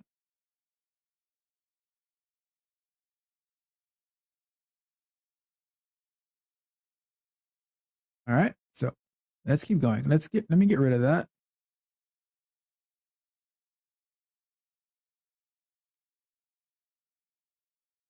We have that. And like I always like to do, I want to, well, this is the next line, right? So let me, and I think this was failing somewhere around here, so we can always fix that. But let me take this navigation page here and let me put it here so we can have that as well. All right. And that would be it. So let's give it a run. And if this fails right here, we're going to go in and we're going to clean this up so we can wrap up tonight. All right. Let's give it a run.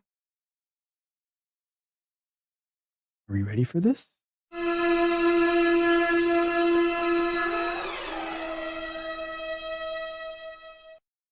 Let's go.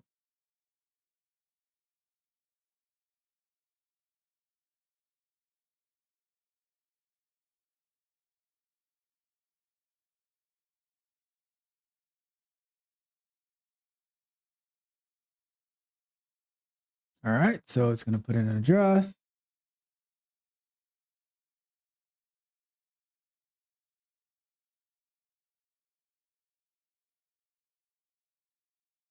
I'm going to click on the first. It's going to filter by fast food. It's going to choose Wendy's. It's always interesting based on the time of the day that we run this, the different restaurants that you can, that it'll come up first, right? So let's see, it's going to click on French fries and then, ooh, we made a mistake. So what is our mistake? Restaurant, click on, it's missing one position. Okay, so we are, okay, so in here, we need to have restaurant page details. And the same way here, we're going to need item page or item details page. Restaurant details page, all right.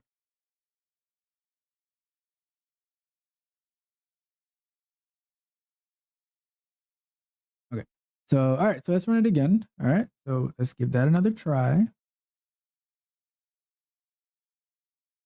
While that's running, let me take a sip.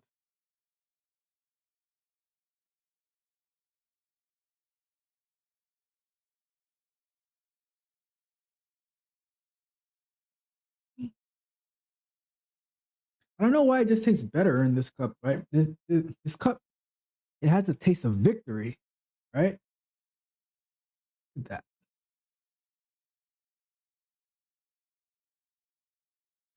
Taste of victory.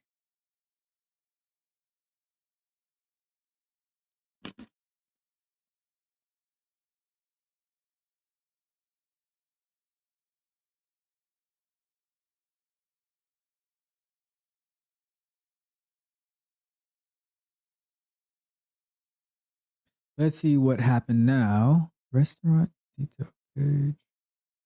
Something is not content page first popular. Web UI is not callable. All right, so let me see what's going on here. Let me see. Restaurant, click on first popular item. All right, so what did we define up here? Let's see. Restaurant details page, web.page.restaurant details.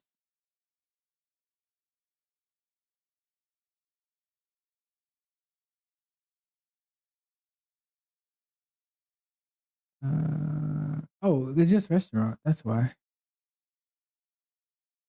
Just restaurant. My bad. My mistake. Stupid.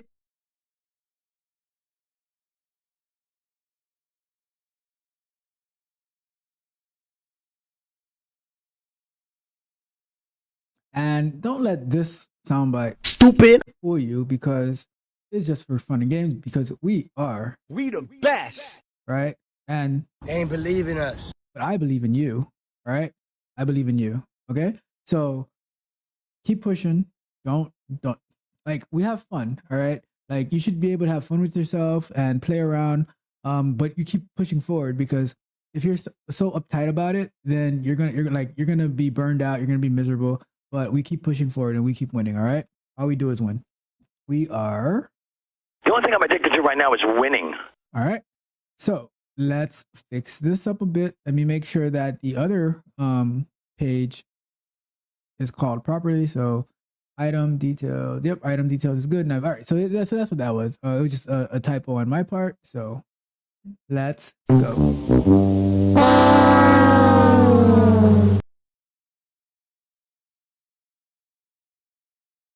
Go.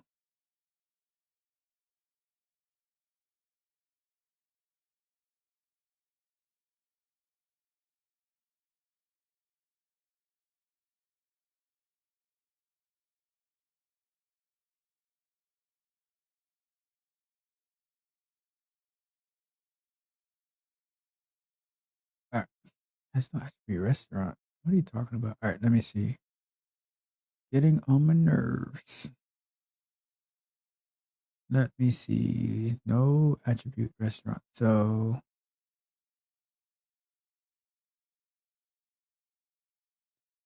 let's see. Restaurant details. Let's see. Content page. Restaurant details. Okay, so I am losing my mind. All right, so this is restaurant details. From page import. All right, so this is all right. So I was looking at it backwards. So this is restaurant details. So this is right. Search results, restaurant details, web.page. All right, restaurant details underscore page. And if we scroll down here, we have, and let's see, where is this failing? This is failing at, all right, so that's this fail, but I need the other fail. So let me run it again and see why we are failing. Restaurant.click on. So let me see what's in restaurant. Restaurant.click on popular menu item, content underscore page, first dot popular.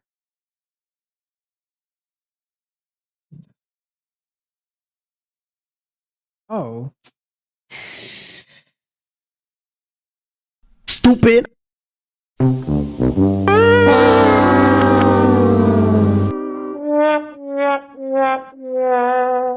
I didn't do what I was supposed to do. So this should be dot click. All right, click on. So it's saying content page, first Lunch popular break. menu Lunch item, break. and click. So we are going to do that. Let's run it and then we'll take our break. That's probably going to be our final break before we end the night because we are just about done. And even if I don't get the we don't get the add to cart logic done, I think we have a good understanding of the page object model through the Citronella package. Like I said, I think the Citronella package is wonderful. So let's give it a run and we will go to our break.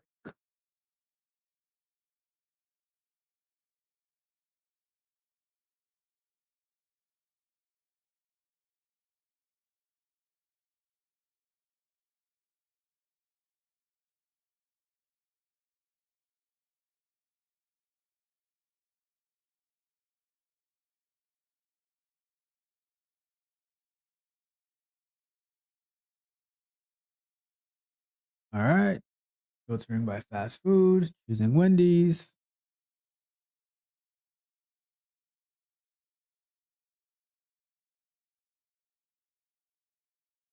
I love the double baconator from Wendy's. Without the bread, of course. All right, so we got past that.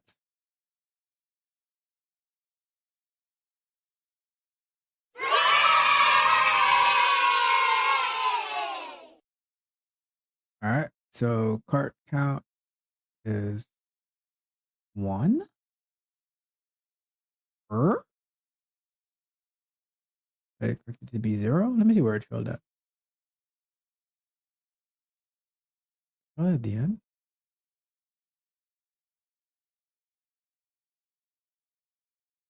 Expected items in cart 1. Okay, so it did. Okay, so yeah, that's expected. It didn't add it to the cart, but it did go through as we expected. So level 1 completed. All right, so let's go and we're gonna check the chat, and then we will do our last segment, and we'll go from there. So 5 minutes. Let's see, what do we have in the chat? So once again, my good friend Diego, thanks for coming by.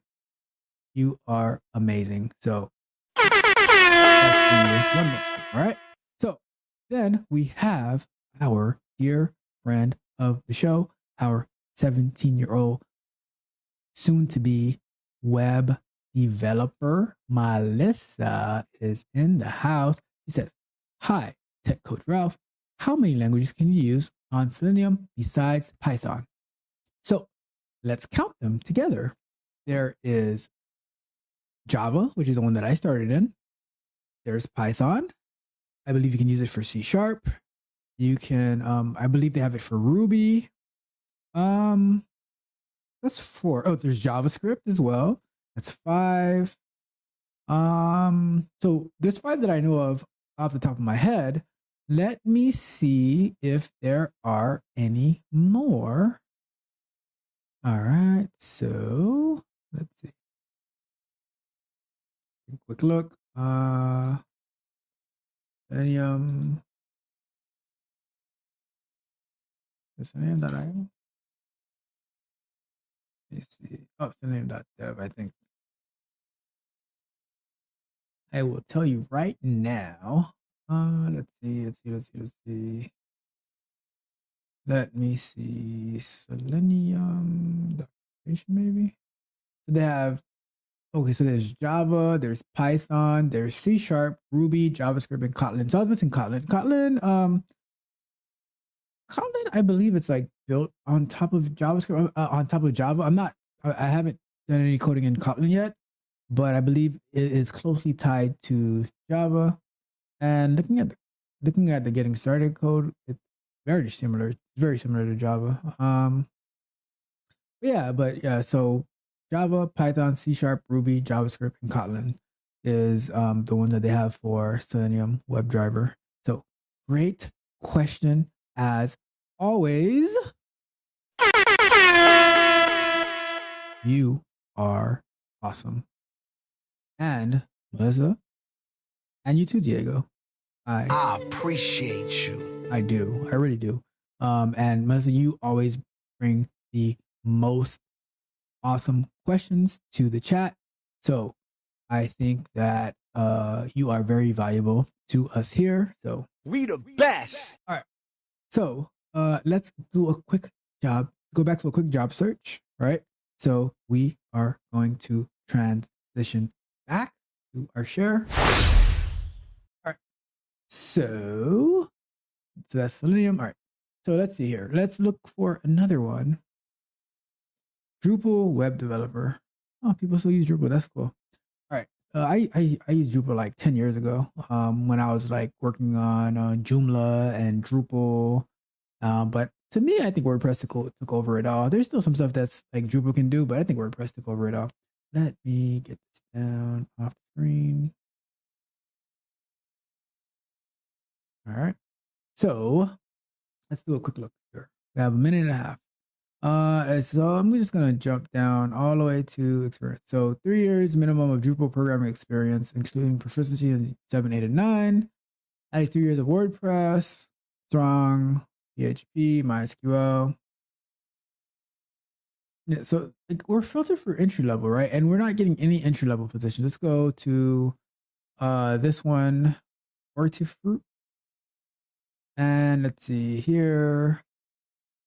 Let's go straight down to so this one, bachelor's degree in information systems or equivalent work experience, 2 years of experience using web services, by bilingual required. So this must be in South Florida somewhere. All right. So let's see, location anywhere in Florida. All right. So this one isn't too bad, 2 years of experience.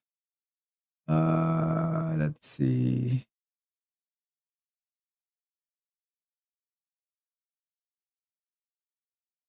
Agriculture. All right, cool. So let's keep going a little bit.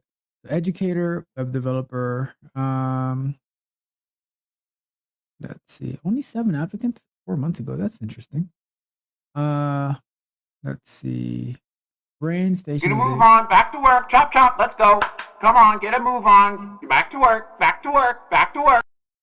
So they're a global leader in digital skills training and development, offering a 12-week boot camp in web development. They are currently hiring a senior web developer to teach our program through online and in-person teaching. Oh, that is very interesting. Wonder how much the pay for that is. So interesting. To be the educator, you just need 3 to 5 years of experience in web engineering role and a certificate, diploma, or post-secondary degree in a related field, or 8 years of experience in the vocation. Interesting. But it doesn't seem like entry level either, though. Well, maybe it's entry level for a educator, but not for a web developer. So that's interesting. Experience. Okay. So, I mean, this is pretty much a standard, but like it doesn't, like, you're teaching web development. You're not actually necessarily doing the web development. So that's interesting. Let's do one more quick one real quick. Let's sneak this one in. We won't let the boss see us. All right, so 2 years of experience, leading to experience with configuration and management of Open Audit, MySQL, PHP, Nagos, and Ansible. Interesting for so this is off the shelf software engineer. Okay. Yeah. All right, let's finish up. Let me set our timer, and we will go ahead.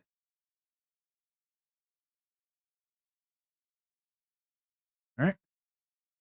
And let's see, we were here and it failed adding the item to the cart. So why did it fail? So what we're going to do, we're going to pull up DoorDash.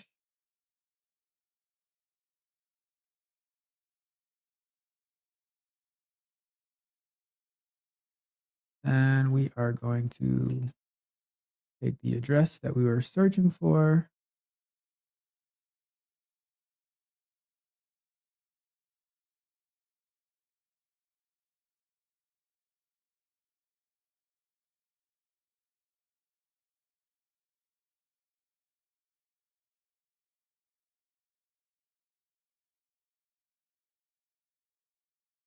They're just what we're searching for. And we going to filter by fast food, choose Wendy's, and we're going to scroll down. So you see, right? Because like always that debate about manual testing versus automated testing. I'm actually going through a manual quote unquote test right now because I need to navigate the site so I can write my automated test. I use manual testing to write my automated test. Right. So let's click on this. Or maybe this is the one they chose. Okay, so we click on this. Their fries are so good. I love Wendy's fries. Especially when they're hot. All right, so now why is clicking on small fries not working? So let's take a look. And click on the first popular menu item. We did that. We were on the item details page, right? So when you so we gotta click the radio button. So let's go to radio button, toggle -0. Let's see if there's an ID for toggle -0 in the code base. All right, so now we go here, inspect. Using our inspecting tool, we bring it up over here and we go here. So there is a toggle.0. Let's see, let's double check where it's failing then. So, well, it's not failing here because if it can't actually click the toggle, then that would be the problem. Oh, wait. We didn't even do the toggle. That's why it's failing. So what we're going to do, we're going to create a method to do it then. So, all right. So yeah, so that's what, yeah, we totally skipped this step. Oh, we just didn't add. So we need to do click item required. So we can do item dot or item details dot click item radio button, and then we pass our content page, item details page.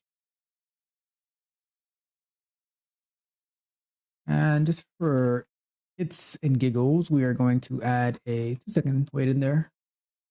And what we're going to do, we are going to run it. And we don't have any lingering code in here. So if it passes, we're going to review and then we're going to wrap it up. Wrap it up, B. And do I have my timer running? I think I do. Yeah, I sure do.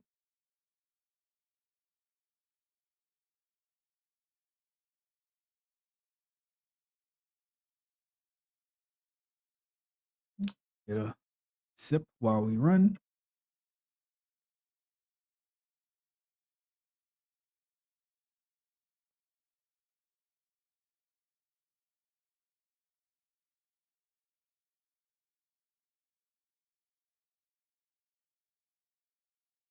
All right, Wendy's.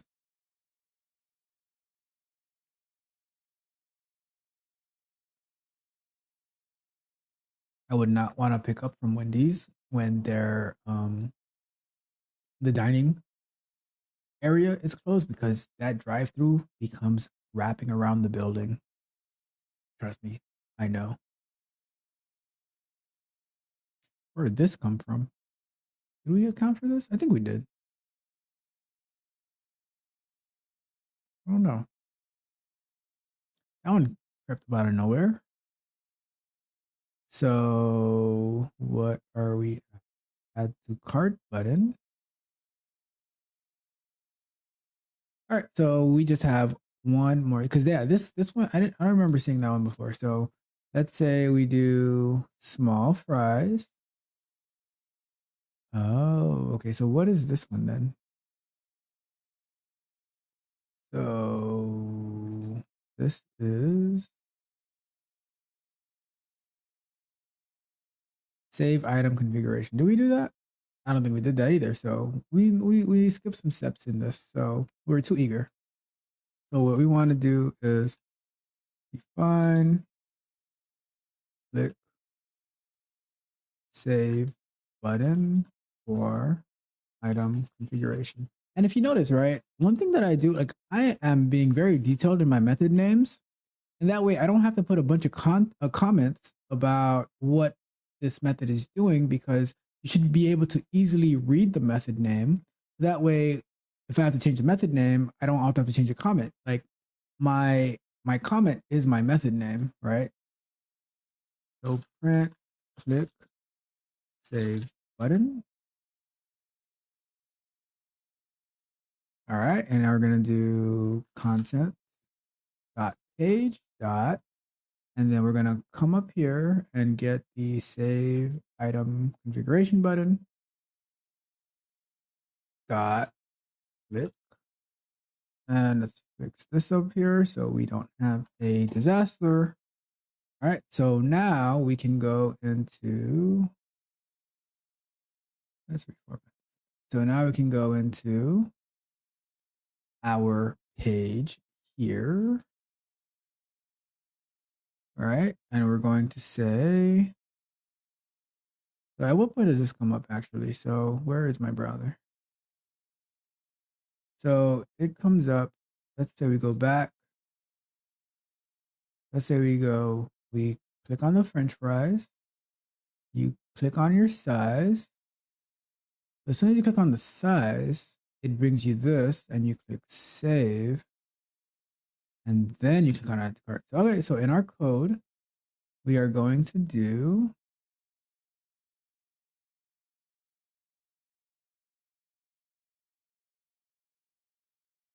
item dot click options, and then we're going to say item dash details dot click save button for item configuration, and then add another. Oops. Oh, so that has to be content or item details page.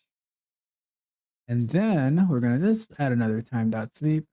I mean, trust me, this is like, don't ever do this. Like in real production code, it's like, this is just so we can get through this particular, and at a later time when we're implementing, like when we're focused more on like the cleanness, like the proper code, then we'll definitely address this, like using the proper ways to wait for things to be available. But for now, it is what it is. All right. I really gotta go. So let's go with, let's run that, right? And then we'll see if we can get through. All right, let's see.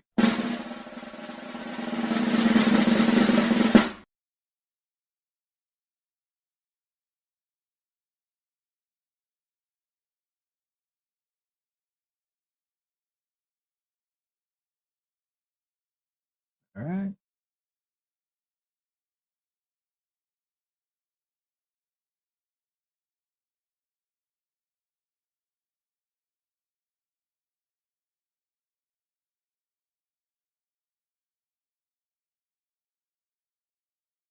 All right, so we're going to filter by fast food.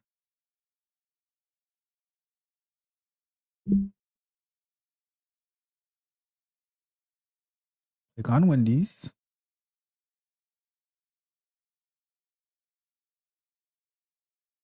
Scroll down. Click on French fries.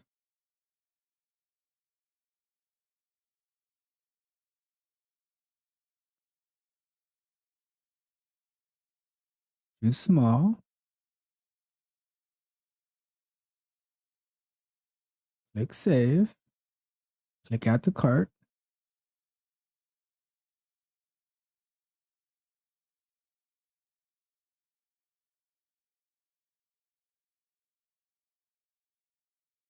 And is it done?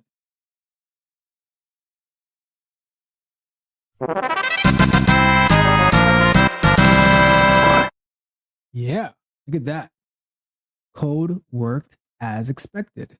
So now what are we going to do? So we are pretty much done with this, right? But what I'm going to do, I'm going to close all of these.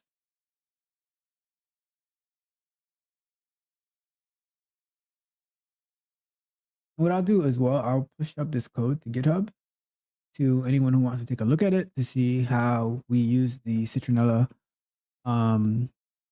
package for the page object model. And you can see how I implemented it in a way that I think is like a little bit cleaner for me, right? But I mean, it's a good package either way, right? However, if you decide to use it like I do, or if you want to follow strictly the documentation, totally up to you. It'll work, right? So let's look at this code real quick, right? We're going to start with, so we have home search for address, right? Do we even need this comment here? Like, remember what I was saying, right, about the comments? Like, your method name should be clear enough to understand what is going on. So I don't think we need this. So let's get rid of that, right? Let's start from the top, actually. So we have, this is old. We don't need this anymore. All right, so this opens up the DoorDash website. Okay, so we're good with that. Create the instance of each page object. Okay, that can be, I like that comment because let's know what we're doing here, right? And then here, I don't think we need a comment here because, or I'll put that here, right? I'll put this comment, test start, right? And technically, like all this code up here could probably be put in like a startup method, you know, like a fixture. So like every time the test is going to run, it runs this. Since we only had one test, I left it here, but let's say you have multiple tests, you can put that in a fixture to always run, and this would just be the test. So the test would be starting here, right? So the test starts here, home, search for address, and it's putting in the address. And then here, click on the fast food icon. So search results dot filter by fast food icon. So I don't think I need this. I don't think I need this comment here because this is very clear to understand what's going on, right?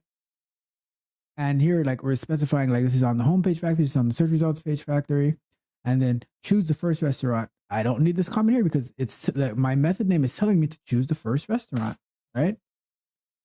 And then, are we printing out the name? Yeah, we're printing out the name. All right, so we don't need this comment here because we are printing out the name. We don't need this. This is old code. So we have the restaurant name is assigned to restaurant details dot restaurant name, restaurant detail page, restaurant name dot wait till the visibility is located, and like we probably could have put this in there, but this is fine, you know. This is fine. So we're good here. And then view the menu. So I'm going to put scroll down on, and then we could actually, like, let's say we're building out a framework. We could say, let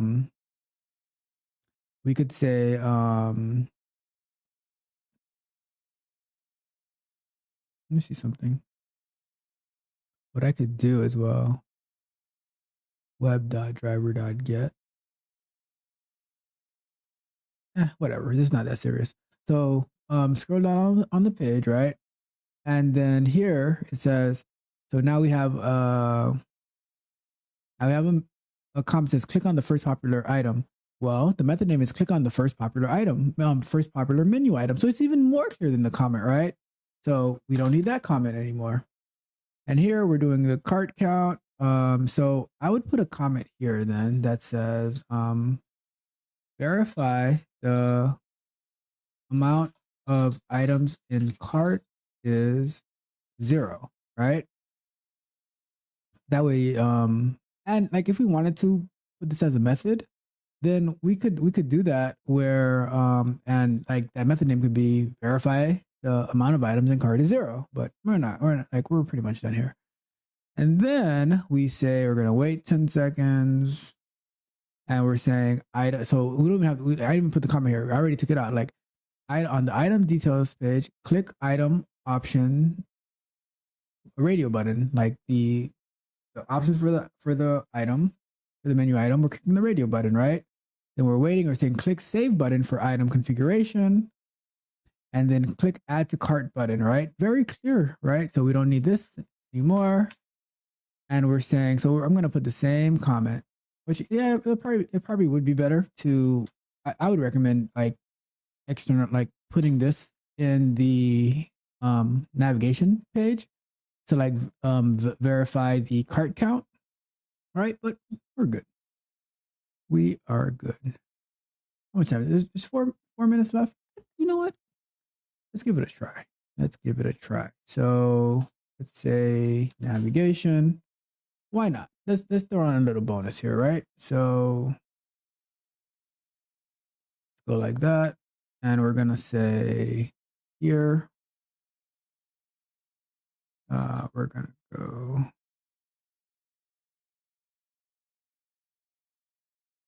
We will do function definition, verify amount of items in cart, right? And then we're going to say content page, and we're going to say amount of, or let's say expected amount of items in cart, right? So now we're going to copy this code and paste it here. And here we're going to say content page, right? And instead of having the hard-coded 1 here and here, we're going to say this is, we're going to pass a variable, right? So let's put an F string because we're in Python. We don't have to write a bunch of code. We're going to put the expected amount of items in cart. And then here, let's bring that to another line, right? So just to make it easier to read, right? We're going to also put an F string here, and we're going to say expected amount of items in cart. And let's fix our indentation. Make it clean. Let's go like that. Okay, so let's put it like that, right? So we are saying cart count should equal the expected amount of items in cart. Cart count is getting the item count in cart element, and then all right, so it's doing all the validation, right? So what we're going to do here, we're going to say, we're going to replace these 3 lines of code with, and this comment, right? We're going to say navigation dot, and let's put some gibberish so we can do the import. And the good thing about this is it gives you the ability to use the predictive text, right? So verify amount of items in cart, and we want our content page of navigation page, and then we're going to pass the variable of 1 in this instance, right? But we're also going to go back up to the top or a little bit higher up, and we're going to put that same code here. We don't need that. So this one is 0.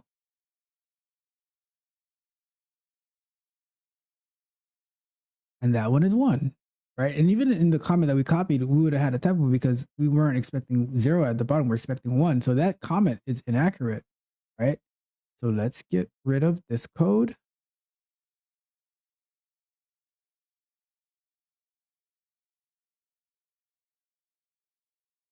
All right, so now let's give it another run.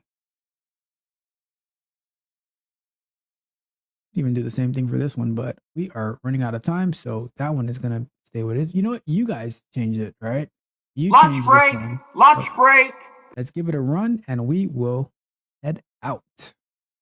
So let's go. Let's see.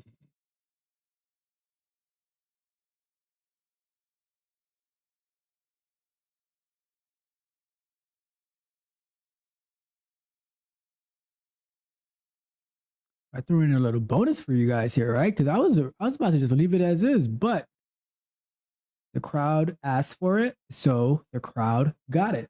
All right. So enter our address. We are going to filter by fast food.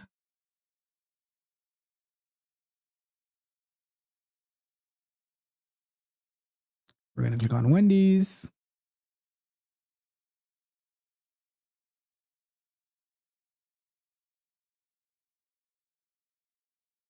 I'm going to go down to popular items, and we're going to click on French fries.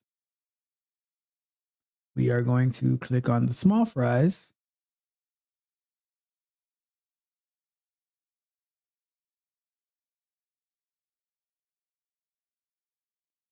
And we're going to click add to cart.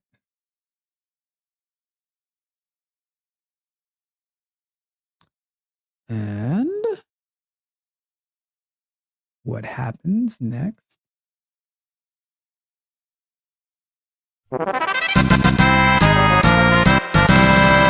the best. Yeah. They ain't believing us. But I believed in you. So here we are. We were able to implement the Citronella Page Object Model, and I was able to implement it in a way that I feel more comfortable using it, right? So this isn't necessarily the wrong way or the right way. It's my way, right? You can follow the documentation. You can try it my way, whatever it is that you want, right? But the key is that we were able to take a package that we never even knew of until sometime last month, and we took 3 weeks to implement it. We went step by step. We started with the basic way in the documentation, and then we expanded it into a working implementation that could be taken into a working environment, right? Like I wouldn't mind using this in a working environment. So I think we are good for today, and let me come back. All right. So that was fun. I had a great time working on this, and I will push the code up to GitHub for anybody who wants to look at it. Hopefully I can hear from Eclore about how I implemented it, and about how I implemented it, what his thoughts are, if he finds if it's bad, in his opinion, if it's bad or if it's good, whatever the case may be, right? Because I might like to implement it like this. Another person may not. No big deal, right? So that was that. But this is what I mean, though, right? When I say we are engineered to win, this is what I mean, right? Because we started with nothing, and we did a whole implementation of the of adding an item to the cart in very clean code, right? Like we just reviewed it, how clean the code was, where it's very readable. Like I barely have any comments in it, and the comments that I do have in it is because I didn't optimize that code. So I need, like, because of unoptimized code, I need to have the comments, right? But if I was to create methods for that code, like for example that scroll down, right? I can create a method like scroll down page, and then pass a parameter for how many times I want to scroll, right? So like just throwing out things like that, right? So I think it was great. And we are going to like do more. Like I'm gonna do some more implementations of different page object models. I definitely want to do the Selenium page factory in Python, so we can just like get more comfortable with the page object model. I will be releasing a on our Wednesday software exploration guides. I will be releasing some more details about the page object model, like just a comprehensive overview of what it is and why it's important. But I did want to implement this just to give just so we can see a working project, right? So so that's that. We are about to wrap up. Let me check the chat real quick to see if we have anything before we go. And we have Melissa. It says Selenium is only for testing. It's I'll say it's primarily for testing, but there are other uses that you can do for it. And I'll give you an example, right? One company that I worked at, we had to you had to navigate certain parts of the website because our crawler couldn't get to it.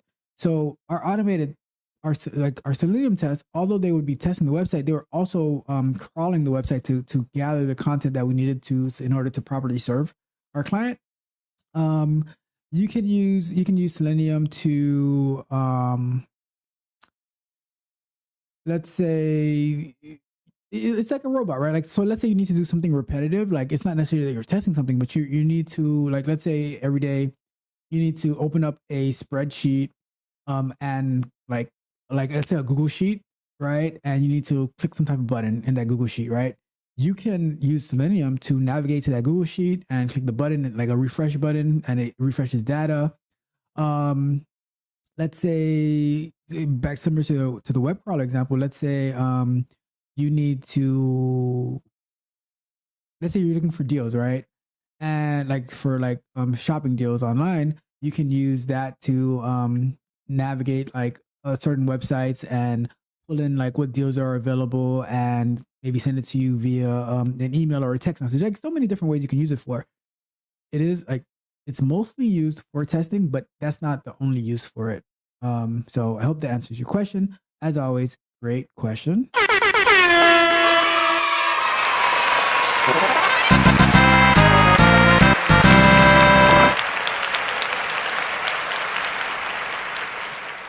But friends and family, it has been a wonderful, wonderful night hanging out with you guys.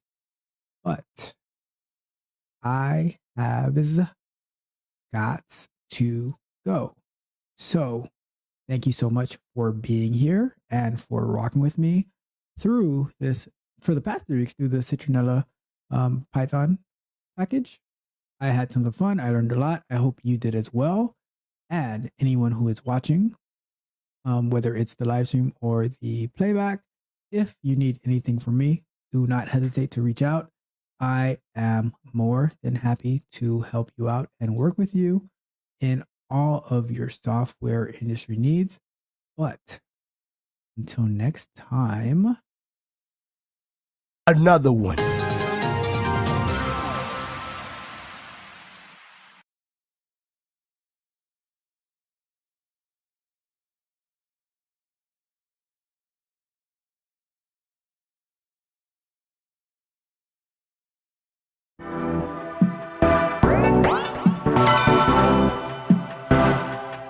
You might think that getting into the IT field is impossible without a computer science degree, but Tech Coach Ralph is here to prove you wrong. Get ready for some revelations on how to break into this lucrative industry. Listen up, tech enthusiasts. Are you ready to break through into the IT field, but feel like you need a computer science degree to make it happen? Think again. Tech Coach Ralph has some exclusive, mind-blowing secrets to share with you. Get ready to be blown away by his jaw-dropping revelations on how to break into the tech industry without a computer science degree. So get your notepad ready, because Tech Coach Ralph is going to change your life forever. Buckle up, because you're about to embark on a journey to success in the IT field.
Let's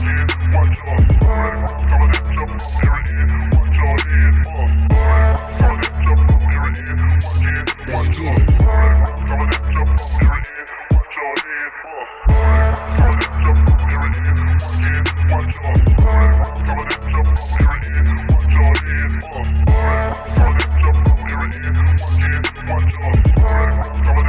We the best.